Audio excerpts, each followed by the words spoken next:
नमस्कार दोस्तों, welcome to Rajasthan अखाड़ा। मेरा नाम है सिद्धार्थ शर्मा और हम पढ़ रहे हैं इकोनॉमिक सर्वे 2023-2024। आप मुझे देख पा रहे हैं राजस्थान अखाड़ा पर, जो कि एक यूनिट है यूपीएससी अखाड़ा की। ठीक है, हम क्या करने वाले हैं, हम क्या कर रहे हैं, हम इकोनॉमिक सर्वे पढ़ा रहे हैं आपको, और वो पढ़ा रहे हैं इस exam point of view RS prelims 2024 के लिए, जो कि होना प्रस्तावित है 2 फेब 2025 को। ठीक है, अब तक हम क्या क्या कंप्लीट कर चुके हैं। अब तक हम चैप्टर फर्स्ट जो है वो हमारा कंप्लीट हो चुका है, मैक्रोस्कोपिक ट्रेंड्स का। चैप्टर 2 जो है वो हम कंप्लीट कर चुके हैं, एग्रीकल्चर सेक्टर का। और चैप्टर 3 की तरफ हम बढ़ रहे हैं, जो कि है रूरल डेवलपमेंट एंड पंचायती राज। इसमें हम क्या पढ़ेंगे, वो सारी एजेंसीज, वो सारी सोसाइटीज, वो सारे कॉर्पोरेशंस के बारे में पढ़ेंगे जो ग्रामीण विकास के लिए उत्तरदायी है। हम सारी स्कीम्स पढ़ेंगे जो कि ग्रामीण विकास को प्रोत्साहित कर रही हैं, और पंचायती राज से रिलेटेड सारी स्कीम्स, और पंचायती राज किस तरह फंक्शन करता है, स्टेट फाइनेंस कमीशन, ये सारी चीजें हम इस लेक्चर में पढ़ेंगे। ठीक है, तो शुरू करते हैं आज का 8th लेक्चर इस सीरीज का, इकोनॉमिक रिव्यू 2023-2024। मैं जल्दी से जल्दी आपको ये सीरीज कंप्लीट करवाकर और बाकी सारे सब्जेक्ट्स भी कंप्लीट करेंगे।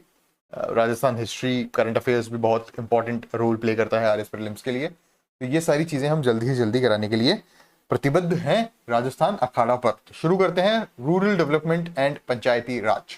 ठीक है, सबसे पहली एजेंसी के बारे में पढ़ते हैं, राजस्थान ग्रामीण आजीविका विकास परिषद, राजीविका। ठीक है, इसमें क्या क्वेश्चन पूछा जा सकता है, राजीविका का फुल फॉर्म बताओ। तो राजीविका का फुल फॉर्म है राजस्थान ग्रामीण आजीविका विकास परिषद। जहां नाम से ही पूरा पूरा क्लियर हो रहा है कि ये राजस्थान रिलेटेड है, ये स्टेट लेवल की है। ग्रामीण मतलब रूरल डेवलपमेंट, रूरल ग्रामीण रूरल इलाकों से रिलेटेड है ये। आजीविका मतलब लाइवलीहुड, मतलब जीने के, रोजगार के साधन, जीविका के साधन। ठीक है, उसे हम क्या कहते हैं, आजीविका। विकास मतलब उन लाइवलीहुड, जितने भी प्रोजेक्ट्स हैं उनका डेवलपमेंट करना। ठीक है, उसकी एक परिषद है। ये कब स्टार्ट हुई, ये हुई 10th, ठीक है, अक्टूबर 2010 में। ये किसके अंडर में काम करती है, ये काम करती है ग्रामीण डिपार्टमेंट, रूरल डिपार्टमेंट के, रूरल डेवलपमेंट जो डिपार्टमेंट है उसके अंडर में ये काम करती है। ठीक है, थर्ड पॉइंट, इसका काम क्या है। ठीक है, इसका काम ये है कि जितने भी सेल्फ हेल्प ग्रुप हैं, ठीक है, सेल्फ हेल्प ग्रुप क्या होते हैं कि जैसे 5 औरतें हैं, 5 औरतों ने मिलके एक ग्रुप बना लिया। ठीक है, ये 5 औरतें हैं यहाँ पर, ठीक है, 5 लेडीज, और इन्होंने मिलकर ग्रुप बनाया और कहा कि हम पापड़ बनाएंगे। ठीक है, खुद ही एक एक औरत ने, मान लीजिए एक औरत रिलेटेड हो गई, वो सारा जो भी मसाला वगैरह है वो सब करने से, एक बनाने से, एक उसको सुखाने वगैरह के काम से रिलेटेड हो गई, एक मार्केटिंग के काम से, और एक ओवरव्यू के काम से। इस तरह से ये पांचों ने एक ग्रुप बना लिया। इन ग्रुप्स को क्या कहते हैं अपन, सेल्फ हेल्प ग्रुप। ठीक है, उसको इंस्टीट्यूशनल कंसेप्ट में करके और क्या करना है, रूरल लाइवलीहुड के प्रोग्राम्स को, के वर्क्स को इम्प्लीमेंट करना है। अब इससे होगा क्या, राजीविका जो है वो मेन तौर पर करती क्या है, राजीविका क्या करती है कि ग्रामीण लोग जो हैं, जो गरीब हैं, उनको रोजगार के साधन प्रोवाइड कराना, जिससे वो फाइनेंशियली सस्टेनेबल हो सके। ठीक है, ऐसे इंस्टीट्यूशन प्रोवाइड कराना, ऐसे इंस्टीट्यूशंस बनाना, ऐसे इंस्टीट्यूशनल प्लेटफॉर्म्स बनाना जिससे कि रोजगार जनरेट हो सके। Then increase household income, इससे क्या होगी, अगर रोजगार मिलेगा तो हाउस होल्ड इनकम इंक्रीज होगी। ठीक है, थ्रो सस्टेनेबल लाइवलीहुड एनहेंसमेंट, ऐसा नहीं कि आज काम किया और कल आपके पास रोजगार नहीं है। इस तरह के रोजगार प्रोवाइड कराना कि वो सस्टेनेबल तरीके से चलते रहे, लगातार चलते रहे, लगातार एक continuous income, household income जो है वो मिलती रहे। उसके अलावा improve access to financial and selected public services. ठीक है, फाइनेंशियल सर्विसेज जो है, बैंक क्रेडिट वगैरह जो है, ये सारी चीजें आपको कंटिन्यूसली मिल सके, पब्लिक सर्विसेज जो है वो आपको कंटिन्यू मिल सके। ये कौन प्रोवाइड करवाता है, ये राजीविका प्रोवाइड कराता है, जो कि अक्टूबर 2010 में स्टार्ट हुआ था। बिल्ड देयर कैपेसिटीज, उनकी कैपेसिटीज बिल्ड करना, अगर जैसे to deal with rapidly changing external socio economic and political world. ठीक है, फॉर एग्जाम्पल ये 5 औरतें काम कर रही हैं। ठीक है, 1 2 3 4 5। अब ये क्या कर रही थी अब तक, इनकी कैपेसिटी बिल्ड करना, मतलब ये जो मैनुअल काम कर रही थी उनको मैकेनाइज्ड कर देना।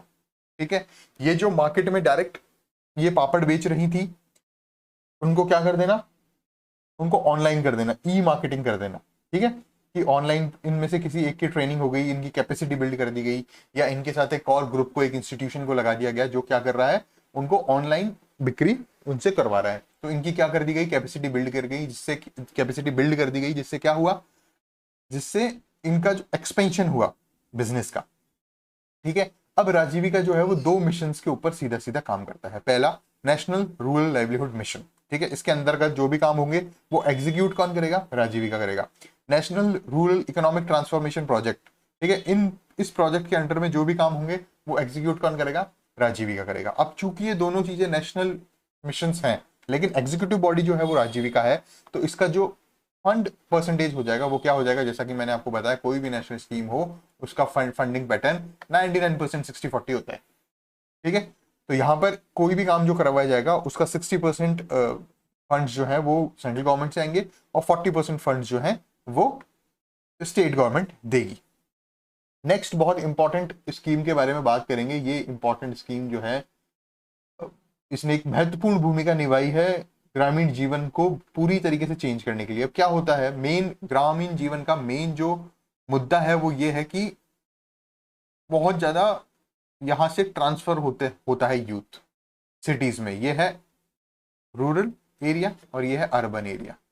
ठीक है, अब क्या हो रहा है, यहां से जो लोग हैं, जो लेबरर्स हैं, वो कहाँ जाते हैं, अर्बन एरियाज में जाते हैं काम करने के लिए। लेकिन सरकार ने क्या किया, नेशनल गवर्नमेंट ने क्या किया, एक स्कीम बना दी। ठीक है, जिसका नाम है Mahatma Gandhi national rural employment guarantee scheme.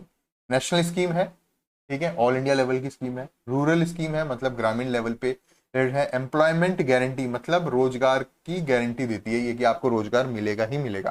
कितने दिन का मिलेगा वो हम स्कीम के अंदर डिस्कस करेंगे।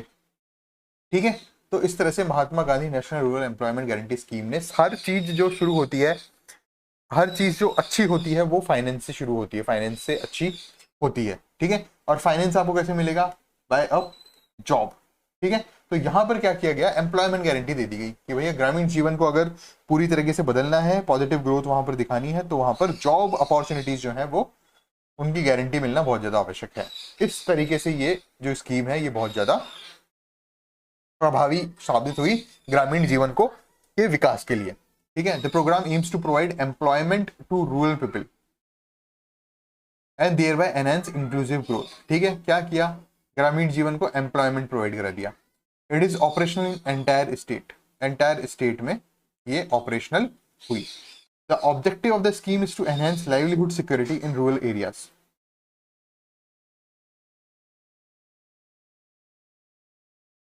लाइवलीहुड सिक्योरिटी कैसे बढ़ेगी, लाइवलीहुड सिक्योरिटी बढ़ेगी जॉब देने से।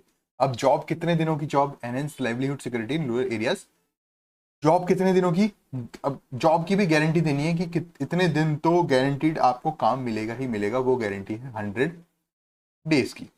Done of guaranteed wage employment in a financial year to every household whose adult member volunteer to do unskilled manual work। ठीक है, अब ये ऐसा नहीं किया गया कि हर व्यक्ति को दी गई है, ये हर एक घर को दी गई है कि एक घर से एक आदमी 100 दिनों का रोजगार तो करेगा ही करेगा मिनिमम। ठीक है, और कौन करेगा, अडल्ट मेंबर करेगा। और वो काम किस तरह का होगा, वो काम होगा अनस्किल्ड वर्क। डन। ठीक है, क्या हो रहा है देखो, मैं आपको वापस एक बार पूरी तरह समझाता हूँ।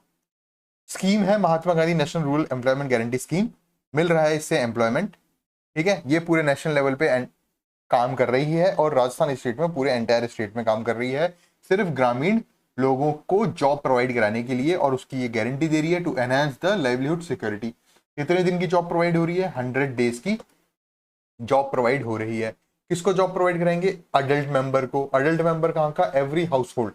ठीक है, हर हाउस होल्ड का एक अडल्ट मेंबर वॉलंटियर होगा जो कि किस तरह का काम करेगा, अनस्किल्ड मैनुअल वर्क। ठीक है, वो स्किल्ड वर्क नहीं होगा और वो कंप्यूटराइज्ड या मैकेनाइज्ड वर्क नहीं होगा, वो मैनुअल वर्क होगा। ठीक है, इसके कुछ फीचर्स वगैरह हम देख लेते हैं। ठीक है, all local residents of the gram panchayat are eligible for registration under scheme. ठीक है, ग्राम पंचायत के जितने भी लोकल रेजिडेंट्स हैं वो सारे इसमें रजिस्ट्रेशन कर सकते हैं। ठीक है भाई, बात समझ में आ गई। आगे चलो, जॉब कार्ड मिलेगा। ठीक है, जैसे आप रजिस्ट्रेशन कराएंगे हर अडल्ट मेंबर को ऑफ एवरी हाउस होल्ड। ठीक है, ये बात बहुत जरूरी है।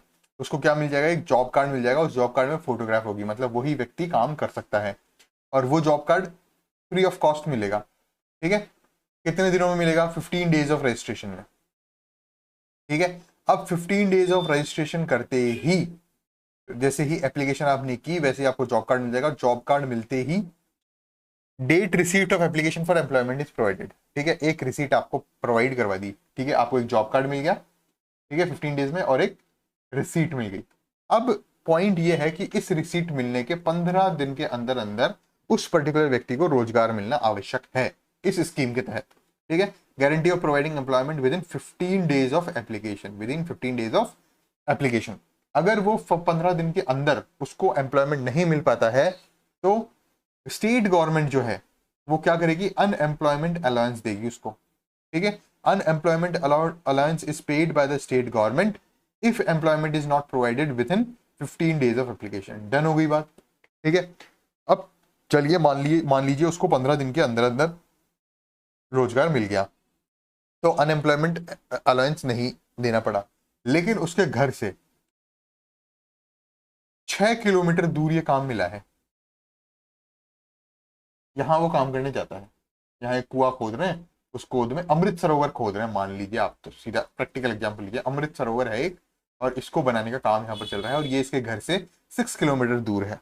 घर का पता कहाँ चलेगा, इस जॉब कार्ड से। ठीक है, अगर वो काम 5 किलोमीटर रेडियस से दूर का होगा, तो जैसे ही ये 5 किलोमीटर हो गया, इससे दूर अगर कोई भी काम होगा 5 किलोमीटर रेडियस, ठीक है, चारों तरफ, अगर 5 किलोमीटर से ज्यादा रेडियस में वो काम मिलता है, सरकार द्वारा काम उसको दिया जाता है, तो 10% एक्स्ट्रा वेजेस आर पेबल, 10% उसको, मतलब अगर उसको 100 रुपए दिए जा रहे थे तो 110 रुपए दिए जाएंगे। ये वेजेस भी ऑलरेडी डिटरमाइंड है कि किस वर्कर को कितने पैसे दिए जाएंगे। राजस्थान सरकार समय समय पर ये वेजेस जो है वो डिटरमाइन करती है। शायद इसी लेक्चर में या आगे लेक्चर में ये चीजें आ जाएंगी। ठीक है, wages are to be paid as per task performed, जो भी टास्क परफॉर्म होगी उसके अनुसार वेज दिया जाएगा, पैसे दिए जाएंगे, उसको मेहनताना दिया जाएगा। ठीक है, लेकिन अगर 5 किलोमीटर से दूर होता है तो 10% एक्स्ट्रा दिया जाएगा। ठीक है, अगर 15 दिन से ऊपर हो जाता है तो अनएम्प्लॉयमेंट अलाउंस दिया जाएगा।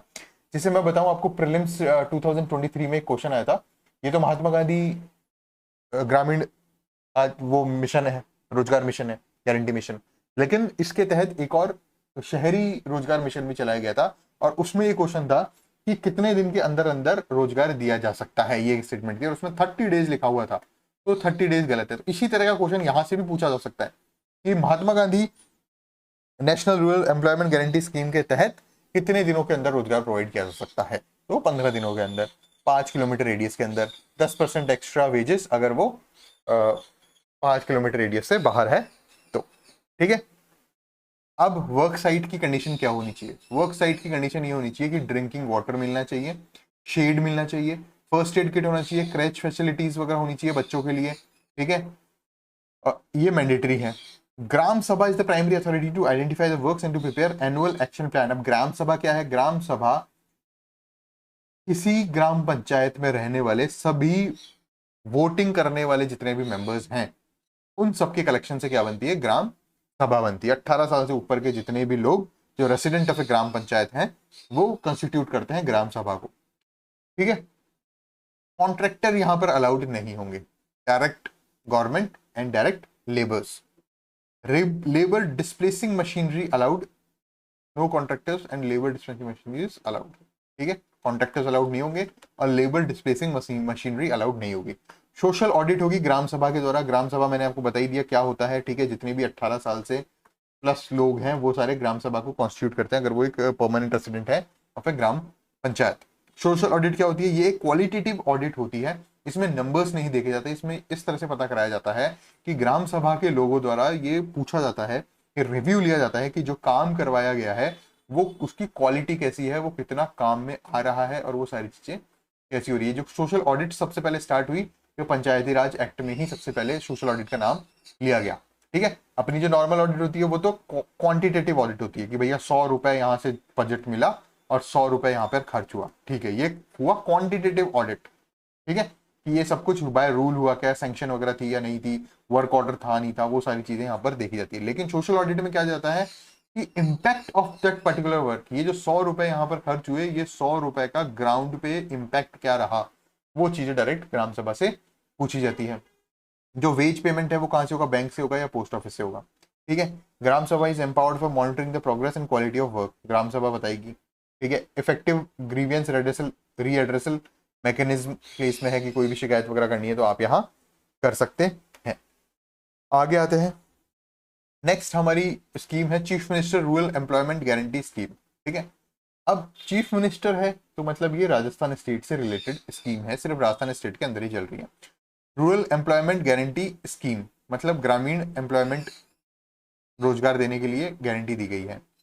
अब इसमें क्या है, Rajasthan has been start in the stage under the completion of 100। अब Mahatma Gandhi national rural employment guarantee scheme से किसी एक व्यक्ति है, ठीक है, इस व्यक्ति ने ऑलरेडी 1 साल में 100 दिन का काम कंप्लीट कर लिया। ठीक है, अब चीफ मिनिस्टर रूरल एम्प्लॉयमेंट, और इस 100 दिन का पैसा उसको कहां से मिला, सेंट्रल गवर्नमेंट ने उसको दिया क्योंकि ये नेशनल लेवल स्कीम है। ठीक है, अब 100 दिन का रोजगार पूरा करने के बाद वो एलिजिबल हो जाएगा chief minister rural employment guarantee scheme के लिए। इस स्कीम के तहत उसको एडिशनल 25 दिनों का रोजगार और मिलेगा। ठीक है, 100 डेज ऑफ एम्प्लॉयमेंट मनरेगा के बाद करने के बाद वो एडिशनल 25 दिन का एम्प्लॉयमेंट इसको दिया जाएगा। ठीक है, and being provided and 100 days additional employment being provided to these tribes. ठीक है, चलिए अब बात करते हैं नॉर्मल। ये एक नॉर्मल पर्सन है, ठीक है, जनरल कैटेगरी। ये किसी गांव में काम कर रहा था, मनरेगा के तहत उसने 100 दिन का रोजगार कंप्लीट किया। अब CMREGS के तहत उसने 25 दिन का रोजगार कंप्लीट किया। डन हो गई बात। ठीक है, ये एक दूसरा व्यक्ति है। ठीक है, ये कौन है, ये या तो 12 डिस्ट्रिक्ट में, ठीक है, 12 डिस्ट्रिक्ट में सहरिया ट्राइब का बंदा है, या ये खैरुआ ट्राइब का व्यक्ति है, खैरुआ। ठीक है, या ये उदयपुर में स्थित कौन सी ट्राइब का है, कठौड़ी। ठीक है, जो बेसिकली महाराष्ट्रियन ओरिजिन की ट्राइब है। ये ट्राइब्स भी मैं आपको पूरी तरीके से पढ़ाऊंगा, राजस्थान अखाड़ा पर ही हम सारी चीजें डिस्कस करेंगे। ठीक है, तो ये जो तीनों ट्राइब्स के लोग हैं, इन्होंने भी अब 100 दिन का रोजगार कंप्लीट कर लिया बाय मनरेगा। अब क्या आगे, क्या इनको अब आगे 100 दिन का रोजगार और state government chief minister rural employment guarantee scheme के तहत 100 दिन का रोजगार और मिलेगा। तो नॉर्मल व्यक्ति के लिए टोटल एम्प्लॉयमेंट गारंटी कितनी होगी राजस्थान स्टेट में, 125 दिनों की, 100 दिनों की बाय मनरेगा और 25 दिनों की additional by chief minister rural employment guarantee scheme. Done हो गई बात। अगर कोई 12 या उदयपुर का सहरिया, खैरुआ या कठौड़ी टाइप का व्यक्ति, ट्राइब का व्यक्ति है, रिलेटेड व्यक्ति है, तो वह उसको क्या मिलेगा, मनरेगा के तहत 100 दिन का रोजगार मिलेगा और chief minister rural employment guarantee scheme के तहत 100 दिन का एडिशनल एम्प्लॉयमेंट और मिलेगा। तो यहां पर कितना हो गया, 200 दिन का। डन हो गई बात, ये समझ में आई, इंपॉर्टेंट है, याद कर लीजिए। ठीक है, और 100 दिन का एडिशनल एम्प्लॉयमेंट और किसको मिल सकता है, अगर वो स्पेशली एबल्ड पर्सन है तो। ठीक है, स्पेशली एबल्ड पर्सन अगर वह व्यक्ति है तो भी उसको 100 दिन का तो मनरेगा के तहत मिल रहा है, 100 दिन का एडिशनल मिल रहा है। डन। तो 100 दिन का जो एडिशनल एम्प्लॉयमेंट है वो 4 तरह के लोगों को ही मिल रहा है, या तो 12 डिस्ट्रिक्ट में रहने वाली सहरिया ट्राइब को, या 12 डिस्ट्रिक्ट में रहने वाली खैरुआ ट्राइब को, उदयपुर में रहने वाली कथौड़ी टाइप को, या पूरे राजस्थान स्टेट में रहने वाले स्पेशली एबल्ड व्यक्तियों को, दिव्यांगजन जितने भी होते हैं उन सभी को। ठीक है, अब अमृत सरोवर की बात की थी तो आ गया है मिशन अमृत सरोवर। मिशन अमृत सरोवर के तहत क्या हो रहा है, मिशन अमृत सरोवर के तहत कंस्ट्रक्शन हो रहा है पॉन्ड्स का। कहां पर होगा, राजस्थान के हर डिस्ट्रिक्ट में। टोटल टारगेट दिया गया है और हर डिस्ट्रिक्ट वाइज टारगेट भी दिया हुआ है। ठीक है, और उनकी वाटर होल्डिंग कैपेसिटी का भी टारगेट दिया हुआ है। तो इस मिशन अमृत सरोवर के तहत हर डिस्ट्रिक्ट में कुछ पॉन्ड्स बनाए जाएंगे जो अमृत सरोवर कहलाएंगे। ठीक है, डिस्ट्रिक्ट की बात की जाए तो हर डिस्ट्रिक्ट में टारगेट है 75 Amrit Sarovar in every district, और अगर स्टेट में बात की जाए तो स्टेट का टारगेट है 2475 अमृत सरोवर। ठीक है, ये दोनों फैक्ट जो है ये काम के हैं। डिस्ट्रिक्ट में 75 अमृत सरोवर बनेंगे। ठीक है, construction and development of at least 75 Amrit Sarovar Pond's, ये क्या है, अमृत सरोवर पॉन्ड्स हैं। ठीक है, and target of the state is 2475। Done हो गई बात।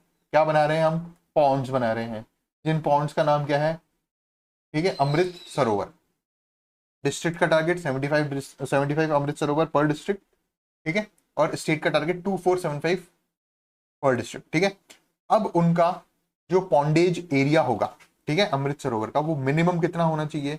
पॉन्डेज एरिया 1 एकड़ का होना चाहिए। 1 एकड़ का मतलब हो गया 0.4 हेक्टेयर, ठीक है। ये एक फैक्ट यहां से आया उठ के। और वाटर होल्डिंग कैपेसिटी मिनिमम कितनी होनी चाहिए? 10,000 मीटर क्यूबिक मीटर, ठीक है। तो डिस्ट्रिक्ट का target 75 Amrit Sarovar in every district, state का target 2475 Amrit Sarovar in every district, वो 1 एकड़ में 0.4 हेक्टेयर, और क्यूबिक मीटर में 10,000 क्यूबिक मीटर। देन चलिए नेक्स्ट की बात करते हैं, प्रधानमंत्री जनजाति आदिवासी न्याय महाअभियान, पीएम जनमान के बारे में बात करेंगे हम। इस स्कीम के तहत क्या हो रहा है? कुछ पर्टिकुलरली वल्नरेबल ट्राइबल ग्रुप्स जो हैं वो आइडेंटिफाई किए जाएंगे, ठीक है। और वो आइडेंटिफाई करने के बाद कितने नंबर्स हुए हैं पर्टिकुलरली वल्नरेबल ट्राइबल ग्रुप्स के? 75 पीवीटीजी, ठीक है, इनको पीवीटीजी कहा गया, 75 टोटल। ऐसे ट्राइबल ग्रुप्स जो वल्नरेबल हैं उनका आइडेंटिफिकेशन किया गया और उनकी संख्या निकल कर आई 75 पीवीटीजी, ठीक है। अब इन पीवीटीजी के साथ इस स्कीम के तहत क्या करना है? पहली बात तो ये प्रधानमंत्री हो गया, मतलब ये एक नेशनल स्कीम हो गई, ठीक है। जनजाति आदिवासी न्याय महाअभियान, ठीक है। अब ये न्याय इनको किस तरह से मिलेगा? इनको न्याय मिलेगा इनकी सोशियो इकोनॉमिक कंडीशंस जो हैं उसको इंप्रूव करके, ठीक है। सोशियो इकोनॉमिक कंडीशंस को इंप्रूव करके भारत की जनजाति और जितनी भी आदिवासी जातियां हैं उनको न्याय दिलवाना, उनकी सोशल इकोनॉमिक कंडीशंस को इंप्रूव करके ये पीएम जनमान जो है, ये पीएम जनमान जो है, ये योजना इस तरह से कार्य कर रही है, ठीक है। क्वेश्चन क्या पूछा जा सकता है? पीएम जनमान का फुल फॉर्म पूछा जा सकता है, ठीक है। तो पीएम जनमान का फुल फॉर्म है प्रधानमंत्री जनजाति आदिवासी न्याय महाअभियान। देन इसमें कितनी पीवीटीजी है? 75, ठीक है, पर्टिकुलरली वल्नरेबल ट्राइबल ग्रुप्स। इससे क्या हो, इसमें इस स्कीम का ऑब्जेक्टिव क्या है? इस स्कीम का ऑब्जेक्टिव है उन पीवीटीजीज की सोशियो इकोनॉमिक कंडीशंस को इंप्रूव करना, ठीक है। अब इसमें क्या होगा? इसमें हाउसलेस पीवीटीजीज फैमिलीज को एक ग्रांट दी जाएगी जिससे कि वो क्या कर सकें? घर वगैरह बना सकें और वो सारी चीजें कर सकें, जो ऐसी पीवीटीजी जो हाउसलेस है, ठीक है। अब आदिवासी हैं, जनजातियां हैं, तो वो हाउसलेस ही मेजरली रहती हैं। अब कहाँ किन को टारगेट किया गया? 12 डिस्ट्रिक्ट में। अब आपको पता है 12 डिस्ट्रिक्ट में कौन कौन सी जनजातियां रहती है, अपन ने इससे पहले वाली स्लाइड में डिस्कस किया है, ठीक है। सहरिया और खैरुआ जो ट्राइब्स हैं वो 8 पंचायत समितिज में है 12 डिस्ट्रिक्ट की, ठीक है। जो ये शेरगढ़ शाहगढ़ बल्ज वाला जो एरिया है और ये सारा जो एरिया है, इन सब चीज 12 डिस्ट्रिक्ट, ठीक है। तो इसमें क्या मिलेगा? 2,35,000 रुपए मिलेंगे आपको, ठीक है। किनको मिलेंगे? 12 डिस्ट्रिक्ट की 8 पंचायत समिति में रहने वाली जो 75 पर्टिकुलरली वल्नरेबल ट्राइबल ग्रुप्स हैं उनको 2,35,000 रुपए, जिसमें से 2 लाख रुपए तो हाउस कंस्ट्रक्शन के मिलेंगे, ठीक है, और 12,000 रुपए मिलेंगे टॉयलेट कंस्ट्रक्शन के, ठीक है। 12,000 रुपए मिलेंगे टॉयलेट कंस्ट्रक्शन के। तो ये सारी चीजें कौन सी स्कीम के अंतर्गत आएगी? प्रधानमंत्री जनजाति आदिवासी न्याय महाअभियान। 75 पीवीटीजी हैं, 2,35,000 रुपए टोटल मिलेंगे हाउसलेस पीवीटीजीज को। क्या करना है? Socio economic conditions of that particular PVTG जो है उनको इंप्रूव करना है। देन और ये एक नेशनल लेवल की स्कीम है। इसके आगे नेक्स्ट बात की जाए प्रधानमंत्री आवास योजना और उसका ग्रामीण कंपोनेंट की हम बात करेंगे। प्रधानमंत्री आवास योजना, ठीक है। अब ये प्रधानमंत्री आवास योजना है, मतलब नेशनल लेवल की स्कीम है। आवास मतलब हाउसेस प्रोवाइड करवाने हैं ग्रामीण एरिया में। ये स्कीम कब शुरू हुई? 20 नवंबर 2016 को ये स्कीम शुरू हुई। अब इसमें जो बेनिफिशियरीज हैं, जो लाभार्थी हैं, उनका डिटर्मिनेशन कैसे होगा? तो जो सिलेक्शन ऑफ बेनिफिशियरीज है वो होगा SECC 2011 से। SECC क्या है भाई? SECC है socio economic caste census 2011। Done. Socio economic caste census 2011। ठीक है, इसके तहत जो भी बेनिफिशियरीज होंगे उनका सिलेक्शन किया जाएगा और 20 नवंबर 2016 के बाद प्रधानमंत्री आवास योजना के तहत उनको कुछ फंड प्रोवाइड किया जाएगा, कुछ फाइनेंशियल असिस्टेंस प्रोवाइड किया जाएगा हर बेनिफिशियरी को, जिसके द्वारा वो क्या बना सकते हैं, घर बना सकते हैं। ठीक है, कितना बेनिफिशियरी को फाइनेंशियल असिस्टेंस कितना मिलेगा, 1,20,000 रुपए तो घर के लिए मिलेंगे। इसके अलावा 12,000 रुपए जो है वो फंक्शनल टॉयलेट के लिए मिलेंगे। ठीक है, टॉयलेट अंडर द स्वच्छ भारत मिशन, वो 12,000 रुपए स्वच्छ भारत मिशन के तहत उसको मिल जाएंगे। तो ये दोनों चीजें एक बेनिफिशियरी को, जो कि जिसका सिलेक्शन होगा सोशो इकोनॉमिक कास्ट सेंसस 2011 की तर्ज पर। ठीक है, इन सारी चीजों के अलावा उसको क्या बेनिफिट मिलेगा, the beneficiary of the scheme also provided daily wages up to 90 days through MNREGA. MNREGA के तहत उस पर्टिकुलर बेनिफिशियरी को जो सोशो इकोनॉमिक कास्ट सेंसस के थ्रू सेलेक्ट हुआ है उसको क्या मिलेगा, डेली वेजेस 90 डेज तक का, उसको 3 महीने तक का मनरेगा के तहत उसको काम मिल सकता है। फंड्स की बात की जाए तो मैंने आपको पहले ही बताया हुआ है, जहां भी प्रधानमंत्री लिखा हुआ आ जाए या नेशनल लाइवलीहुड मिशन या नेशनल लिखा हुआ आ जाए, जो गवर्नमेंट ऑफ इंडिया की जो स्कीम है उसमें फंड जो डिस्ट्रीब्यूशन है बिटवीन सेंट्रल गवर्नमेंट और स्टेट गवर्नमेंट होगा 60-40। ठीक है, 60% जो है वो फंड मिलेगा सेंट्रल गवर्नमेंट के थ्रू और 40% जो फंड है वो मिलेगा स्टेट गवर्नमेंट के थ्रू। अब जैसे कैसे मैं इसको एक नॉर्मल उस पर अपन चलते हैं, जैसे यहां पर किसी बेनिफिशियरी को मिल रहा है 1,20,000 रुपए, डन। अब 1,20,000 रुपए में से 1,00,000, ये देखिए 1,20,000 रुपए एक व्यक्ति को घर मिल रहा है, एक लाभार्थी को, जिस लाभार्थी का सिलेक्शन कैसे हुआ, सोशो इकोनॉमिक कास्ट सेंसस 2011 से। तो 60% मतलब 72,000 रुपीज जो है वो उसको मिलेंगे गवर्नमेंट ऑफ इंडिया से, डन। और 48,000 जो है वो उसको मिलेंगे गवर्नमेंट ऑफ राजस्थान से, डन हो गई बात। ठीक है, तो इस तरह से ये 60-40 में इस फंड का डिस्ट्रीब्यूशन होगा। Next scheme, members of legislative assembly local area development scheme. ये स्कीम काफी टाइम से चलाई जा रही है। ठीक है, हर इकोनॉमिक सर्वे में इस स्कीम के बारे में बताया जाता है और मेंबर्स ऑफ लेजिस्लेटिव असेंबली के बारे में बताया जाता है, एमपी मैपलेट्स के बारे में बताया जाता है। ठीक है, ये तो एक स्कीम होगी एमएलए लेड और एक एमपी लेड होगी। ठीक है, ये दो स्कीम्स हैं, ये हर इकोनॉमिक सर्वे में लगभग ये स्कीम्स के बारे में बात होती है। एक बार और अपन इसको समझ लेते हैं, हर साल अगर पढ़ते हैं तो एक बार और पढ़ लेते हैं। तो objective, members of legislative assembly कौन होते हैं, जितने भी आपके विधायक हैं। ठीक है, इंक्लूडिंग योर चीफ मिनिस्टर। ठीक है, including all of your ministers, जितने भी विधायक, कितने विधायक हैं आपके राजस्थान में, 200 विधायक हैं। ठीक है, लोकल एरिया डेवलपमेंट स्कीम मतलब उन पर्टिकुलर विधायकों की जो कॉन्स्टिट्यूएंसी है, जो उनका लोकल एरिया है, उसके डेवलपमेंट की स्कीम है। ठीक है, इसमें क्या होगा, ऑब्जेक्टिव क्या है स्कीम का, to create local need based infrastructure, to create assets of public utility and to remove regional imbalances in development. Basic ये तो लिखने की बात है, बाकी मोटी मोटी बात है कि आपको local based infrastructure, local assets जो है डेवलपमेंट के लिए आपको बनाने हैं। कौन बनाएगा, एमएलए बनाएगा। ठीक है, एमएलए कितने हैं, 200। ठीक है, ये स्कीम जो है वो रूरल और अर्बन दोनों एरियाज में चलेगी। बेसिकली वो कहां चलेगी, कॉन्स्टिट्यूएंसी, जो विधायक का जो एरिया है, इस एमएलए, ये जो एमएलए जिस कॉन्स्टिट्यूएंसी से सेलेक्ट होकर आया है उस कॉन्स्टिट्यूएंसी में ये एमएलए कहीं भी कोई भी इंफ्रास्ट्रक्चर डेवलपमेंट या एसेट क्रिएशन, कुछ भी पब्लिक यूटिलिटी का, पब्लिक टॉयलेट्स या कोई गेटेड सोसाइटीज वगैरह बनवानी है, वो सारी चीजें ये एमएलए करवा सकता है। अब इसको करवाने के लिए उसको फंड चाहिए होंगे।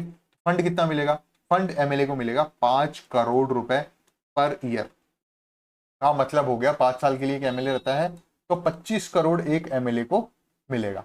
डन हो गई बात। An allocation of 5 crore for each financial year has been fixed for each assembly constituency. ठीक है, अब इसमें भी एक पॉइंट है कि ये जो फंड है इसमें भी परसेंटेज बेसिस पे चेंज कर दिया गया है। ठीक है, क्या चेंज किया गया है कि 20% जो फंड है एनुअली वो SC/ST हैबिटेशंस को देना पड़ेगा। मतलब 5 करोड़ में से 1 करोड़ रुपए पर ईयर जो है वो SC/ST हैबिटेशंस को चला जाएगा सीधा सीधा। और up to 20% of yearly allocation can be recommended by the honourable MLA for repairing and renovation work of public utilities. और इस 5 करोड़ में से 1 करोड़ रुपए जो है पर ईयर, ये किस में चला जाएगा? रिपेयरिंग और रिनोवेशन। जो ऑलरेडी एसेट्स या इंफ्रास्ट्रक्चर बने हुए हैं उनको, जैसे फॉर एग्जांपल पेंट करवाना है कहीं पर, ठीक है, कुछ चीज टूट गई उसका रिपेयरिंग करानी है, ठीक है, या कोई भी चीज, जैसे कोई सड़क है उसके गड्ढे वगैरह हुए हुए हैं या कोई भी चीज हुई हुई है, वो उसके इंफ्रास्ट्रक्चर की रिपेयरिंग और रिनोवेशन जो है वो कौन करा सकता है? MLA करा सकता है। उसका 20% यहाँ और 20% यहाँ जाएगा इस 5 करोड़ का। 5 करोड़ से ज्यादा उसको नहीं मिलेंगे और वो अपनी कॉन्स्टिट्यूएंसी में कहीं भी करा सकता है। ठीक है, आगे नेक्स्ट स्कीम वही MP लेड, ठीक है, members of parliament local area development. ठीक है, अब यहां पर मेंबर्स ऑफ पार्लियामेंट कौन है? राज्यसभा मेंबर्स और लोकसभा मेंबर्स। राजस्थान से लोकसभा में कितने मेंबर्स हैं? 25 सीटें हैं टोटल। ठीक है, राज्यसभा में कितने मेंबर्स हैं? टोटल 10 सीटें हैं। तो टोटल कितने मेंबर्स हो गए? 35 मेंबर ऑफ पार्लियामेंट राजस्थान में है। ठीक है, अब इनको क्या मिलेगा? इनकी पर्टिकुलर कॉन्स्टिट्यूएंसी है, लेकिन राज्यसभा मेंबर्स की कोई कॉन्स्टिट्यूएंसी नहीं है। राज्यसभा मेंबर्स राजस्थान स्टेट को रिप्रेजेंट कर रहे हैं, तो ये 10 के 10 लोग जो हैं ये पूरे के पूरे स्टेट को रिप्रेजेंट कर रहे हैं। इनको कितना फंड मिलेगा? इनको मिलेगा 5 करोड़ पर ईयर, वही सेम फंड। ठीक है, मतलब 25 करोड़ 5 साल का। डन हो गई बात। 5 crore per year, 25 Lok Sabha members और 10 राज्यसभा मेंबर्स। अब ये जो कंस्ट्रक्शन वर्क्स हैं, जितना भी इंफ्रास्ट्रक्चर डेवलपमेंट के जो वर्क्स हैं, वो कहाँ कराए जा सकते हैं? लोकसभा मेंबर्स अपनी अपनी कॉन्स्टिट्यूएंसी में काम करेंगे। ठीक है, कॉन्स्टिट्यूएंसी क्या है? कॉन्स्टिट्यूएंसी है जैसे राज्यवर्धन सिंह राठौड़ है, ठीक है, ये एक MP है, ठीक है, लोकसभा मेंबर है। तो राज्यवर्धन सिंह राठौड़ का जो कॉन्स्टिट्यूएंसी एरिया है, जयपुर ग्रामीण हो गया या जयपुर, जो भी जहां से भी वो खड़े हुए हैं, जो भी उनका एरिया है, उस एरिया में वो कंस्ट्रक्शन वर्क्स या infrastructure development asset creation works करा सकते हैं। ठीक है, जो भी लोकसभा मेंबर है वो अपनी अपनी कॉन्स्टिट्यूएंसी में कराएगा। लेकिन जो राज्यसभा मेंबर है, वो राज्यसभा मेंबर तो पूरे स्टेट को रिप्रेजेंट कर रहे हैं, तो राज्यसभा मेंबर की कोई कॉन्स्टिट्यूएंसी नहीं होगी। राज्यसभा मेंबर फुल स्टेट, ठीक है, पूरे स्टेट में ही कहीं पर भी कोई भी काम करा सकते हैं इस 5 करोड़ पर ईयर के थ्रू। ठीक है, लेकिन ये इसके अलावा क्या दे सकते हैं? 1 करोड़ रुपए दे सकते हैं। कोई भी नेचुरल कैलेमिटी होती है, कोई भी डिजास्टर आती है, कोई भी फ्लड्स वगैरह होती है या एनीथिंग जो भी उस स्टेट में या उनकी कॉन्स्टिट्यूएंसी में होती है, तो वो 1 करोड़ रुपए उस कैलेमिटी को, नेचुरल हैजार्ड को दे सकते हैं एज ए फंड।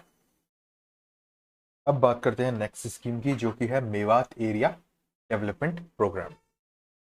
ये प्रोग्राम है इसका डेवलपमेंट का, और डेवलपमेंट कौन से एरिया का? मेवात एरिया। सबसे पहले ये जानना जरूरी है कि मेवात एरिया कौन सा होता है। ऐसा एरिया जहां पे मेव कम्युनिटी के लोग ज्यादा रहते हैं, मेव कम्युनिटी के लोग ज्यादा रहते हैं, वह मेवात एरिया कहलाता है।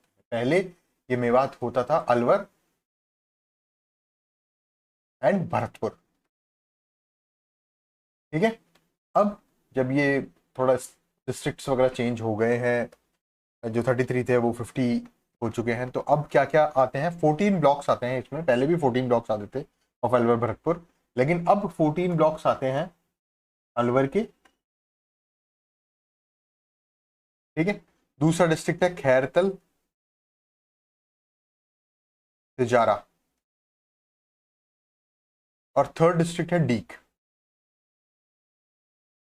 ठीक है, इन 3 डिस्ट्रिक्ट्स के 14 ब्लॉक्स जो है, 14 ब्लॉक्स ऑफ अरवल, खैरतल, तिजारा और डीक डिस्ट्रिक्ट जो है, इन तीनों डिस्ट्रिक्ट के 14 ब्लॉक जो है वो मेव कम्युनिटी का कंसंट्रेशन वहां पर है। इसके अंडर में 807 गांव आते हैं। ठीक है, inhabited by Meos is known as Mewat area.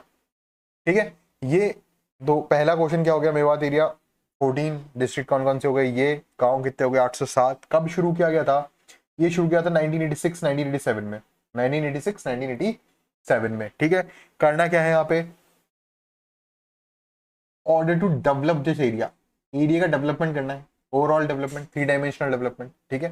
Government of Rajasthan करेगी, पूरी स्पॉन्सरशिप किसकी है, गवर्नमेंट ऑफ राजस्थान की, known as Mewat area development programme which is implemented since 1986-1987। Question important क्या बन सकता है कि मेवात एरिया डेवलपमेंट प्रोग्राम कहाँ कहाँ चलाया जा रहा है, ठीक है, उसका ऑब्जेक्टिव क्या है, तो डेवलपमेंट प्रोग्राम में डेवलप करना है, ठीक है, और कब से चलाया जा रहा है, 1986-1987 से चलाया जा रहा है, ठीक है। आगे चलते हैं, नेक्स्ट है border area development programme. Rajasthan आपको पता है बॉर्डर एरिया आता है राजस्थान में, ठीक है, पहले 4 डिस्ट्रिक्ट आते थे, अब 5 डिस्ट्रिक्ट आते हैं, ठीक है। पहले ये 4 डिस्ट्रिक्ट्स में ये स्कीम चल रही थी, बॉर्डर एरिया डेवलपमेंट प्रोग्राम कब से शुरू किया गया, ठीक है, क्या करना है, ये एक प्रोग्राम है, ठीक है, किसके लिए, ऑब्जेक्टिव क्या है इसका, डेवलपमेंट, कहाँ का डेवलपमेंट, बॉर्डर एरिया का डेवलपमेंट, ठीक है।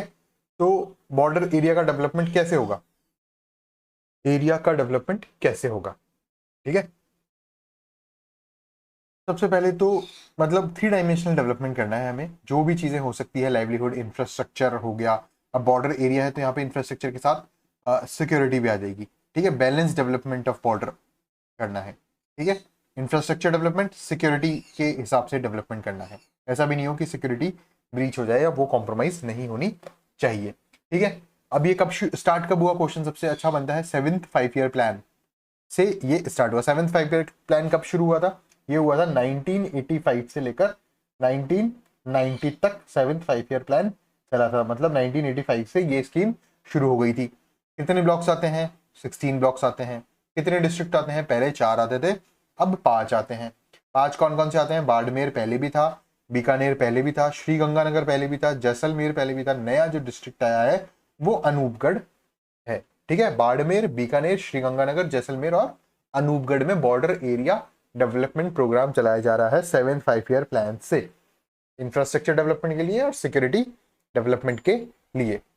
महात्मा गांधी जन भागीदारी विकास योजना, जैसा कि आपको पता है जन भागीदारी हो रही है यहाँ पे, मतलब लोग भी पार्टिसिपेट कर रहे हैं, ठीक है।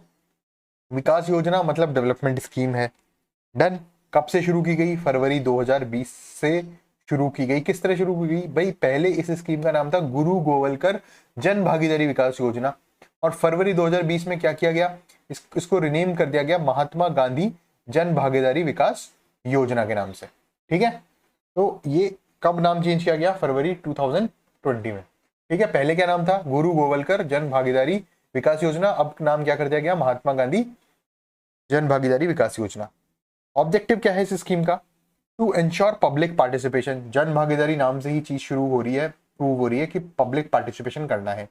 कहां पर करना है, इन रूरल एरियाज फॉर डेवलपमेंट, ग्रामीण क्षेत्रों में करना है, ठीक है। क्या होगा, पब्लिक पार्टिसिपेशन होगा, कहां होगा, रूरल एरियाज में होगा। एम्प्लॉयमेंट जनरेशन होगा, ठीक है। Construction and maintenance of community assets, ठीक है, कंस्ट्रक्शन करना है पहली बात, और जो ऑलरेडी कंस्ट्रक्टेड है उनके मेंटेनेंस करना है, किस चीज का, कम्युनिटी एसेट्स का। Done. Scheme is funded by state, पूरी स्टेट फंडेड स्कीम है, implemented in rural areas only, ठीक है। क्वेश्चन इस तरह से पूछा जा सकता है कि which of the following statements is not correct in context with Mahatma Gandhi Jan Bhagidari विकास योजना, ठीक है। तो इस योजना से क्या क्या चीजें हैं, पहले इसका नाम गुरु गोवलकर जन भागीदारी विकास योजना था, फरवरी 2020 में इसका नाम चेंज हो गया, ये पब्लिक पार्टिसिपेशन की स्कीम है, ठीक है। ये रूरल एरियाज में ही काम कर रही है, इसमें एम्प्लॉयमेंट जनरेशन का भी काम हो रहा है, साथ में 90% फंड्स जो है वो शमशान या कब्रिस्तान बाउंड्री वॉल्स बनाने के लिए है, 70% for construction of other community assets in the village having more than 40% SC/ST population, ठीक है। इसमें क्या होगा, जैसे फॉर एग्जांपल ये पर्टिकुलर अपन सीधी सीधी बात करते हैं कि कोई एक स्कीम चलाई गई, एम्प्लॉयमेंट जनरेशन हो रहा है ग्रामीण क्षेत्रों में पब्लिक पार्टिसिपेशन के द्वारा। पब्लिक पार्टिसिपेशन कैसे इंश्योर होगा, अगर किसी योजना में 1 लाख रुपए का खर्च आ रहा है किसी कंस्ट्रक्शन वर्क में या कुछ भी, तो अगर उस योजना को हम महात्मा गांधी जन भागीदारी विकास योजना से करने वाले हैं, तो उस योजना का 80,000 रुपए जो होगा वो तो कौन देगा, गवर्नमेंट ऑफ राजस्थान, ठीक है। और बाकी 20,000 रुपए जो है वो कौन देगा, वो देगा आमजन, कलेक्टिवली उस पर्टिकुलर एरिया के कलेक्ट करके देंगे। 80% is provided by the state government and the remaining amount is provided by आमजन। डन। डांग एरिया डेवलपमेंट प्रोग्राम, सारी जो भी स्कीम्स हम बढ़ रहे हैं यहाँ पे, रूरल डेवलपमेंट, रूरल इंफ्रास्ट्रक्चर की बात हम यहाँ पर इस चैप्टर में कर रहे हैं। अभी डांग एरिया प्रोग्राम है एक, किस चीज का प्रोग्राम है भाई? प्रोग्राम है डेवलपमेंट का। डेवलपमेंट कौन से एरिया का? डांग एरिया का। अब डांग एरिया क्या है?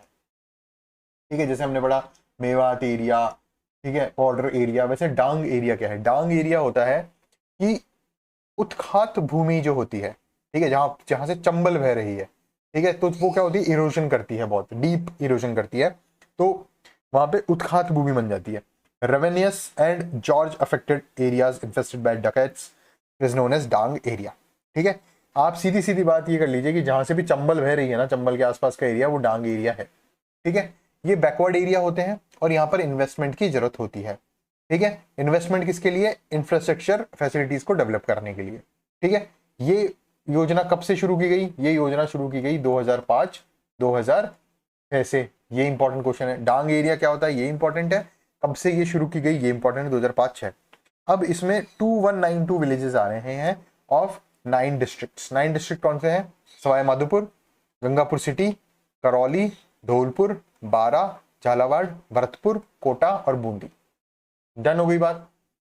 डांग एरिया डेवलपमेंट प्रोग्राम में ये 3 फैक्ट्स हैं। पहला, डांग एरिया क्या होता है? Revenues and gorge affected area होता है। कब शुरू की गई ये स्कीम?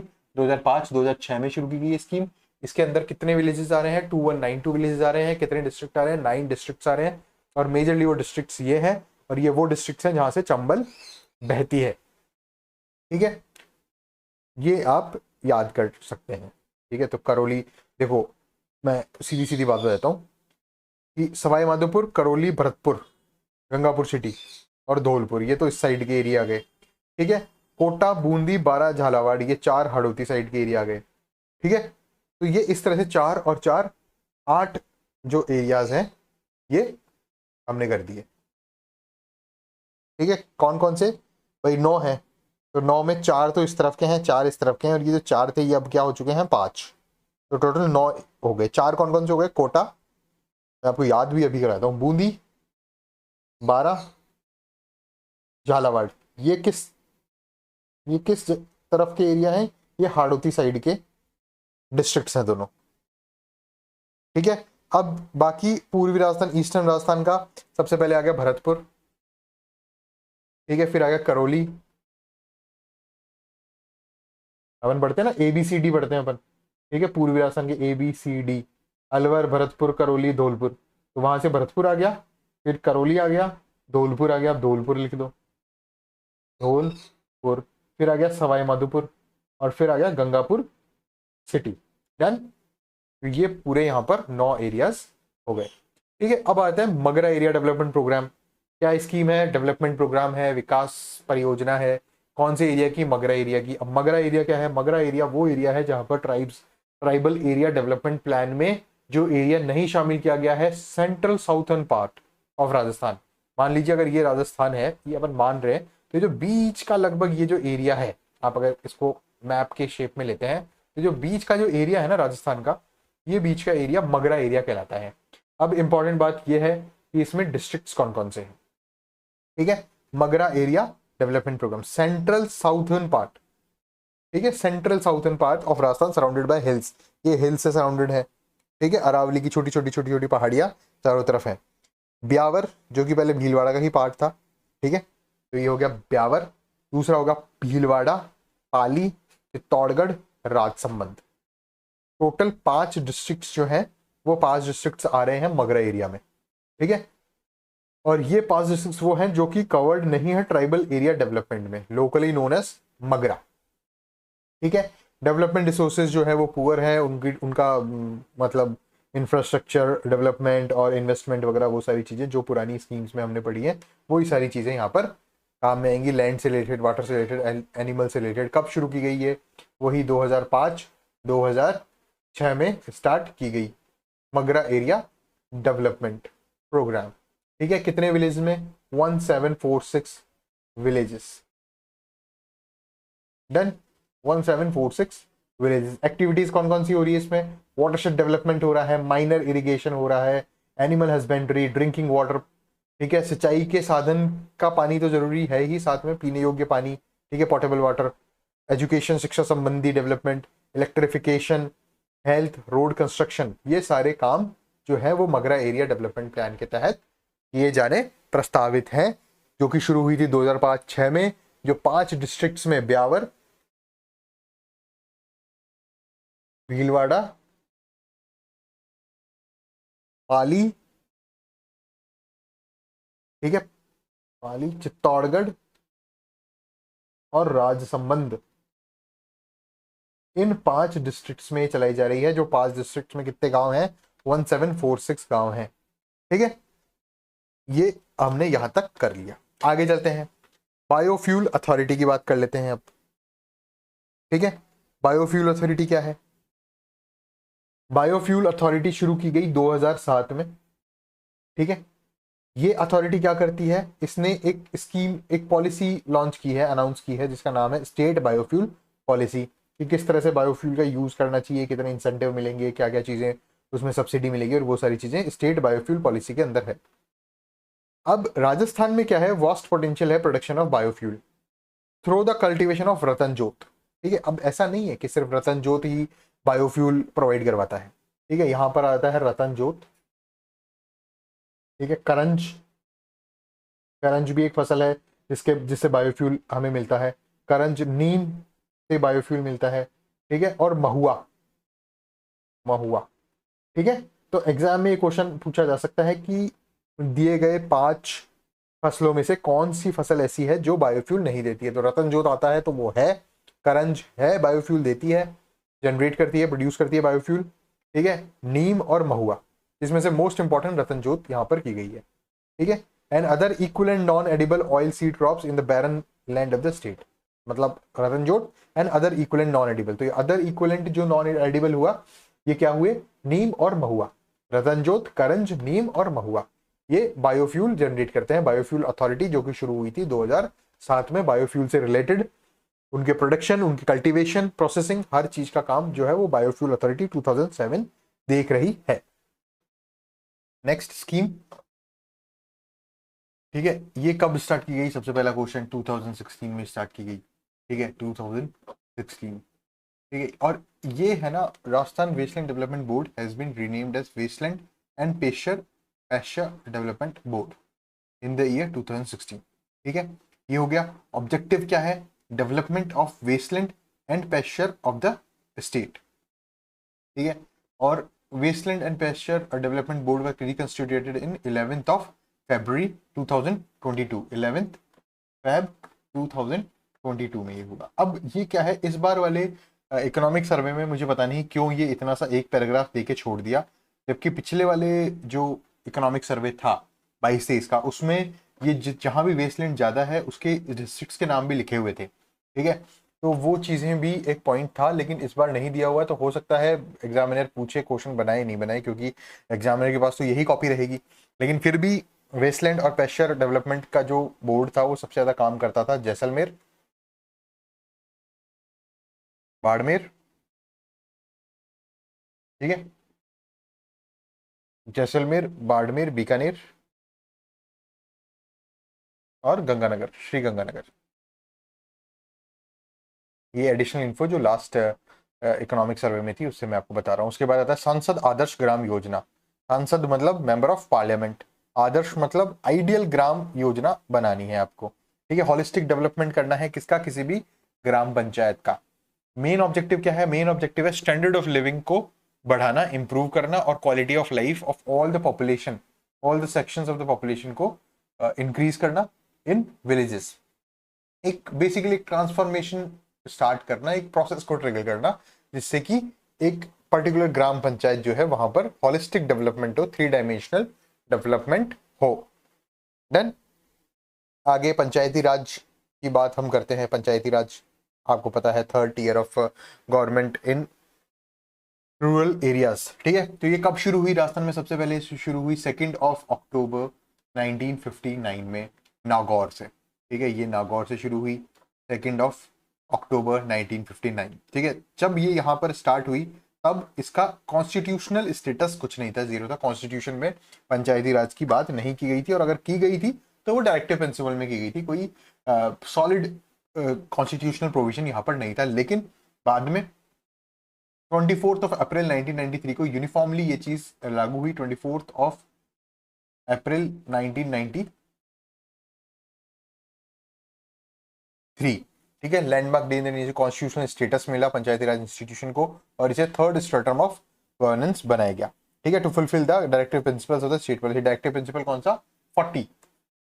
डायरेक्टिव प्रिंसिपल 40 में ये दिया हुआ है कि थर्ड टीयर ऑफ डिसेंट्रलाइजेशन किया जाए और थर्ड टीयर पंचायती राज इंस्टीट्यूशंस को बढ़ावा दिया जाए और उसको रिक्विजिट पावर्स दी गई, अथॉरिटी दी गई, ठीक है। और इसकी जो जितनी भी पावर्स हैं, जितने भी वर्क्स हैं, वो किस में है? 243 जी आर्टिकल में है, ठीक है, 243 जी। और उसके बाद पंचायती राज एक्ट 1953 अमेंड किया गया और वो सारी बातें आगे हुई। है पंचायती राज आपके सिलेबस में भी है, इसलिए मैंने यहाँ पर थोड़ा सा इसको रख लिया ताकि आप इसको पढ़ सकें, ठीक है।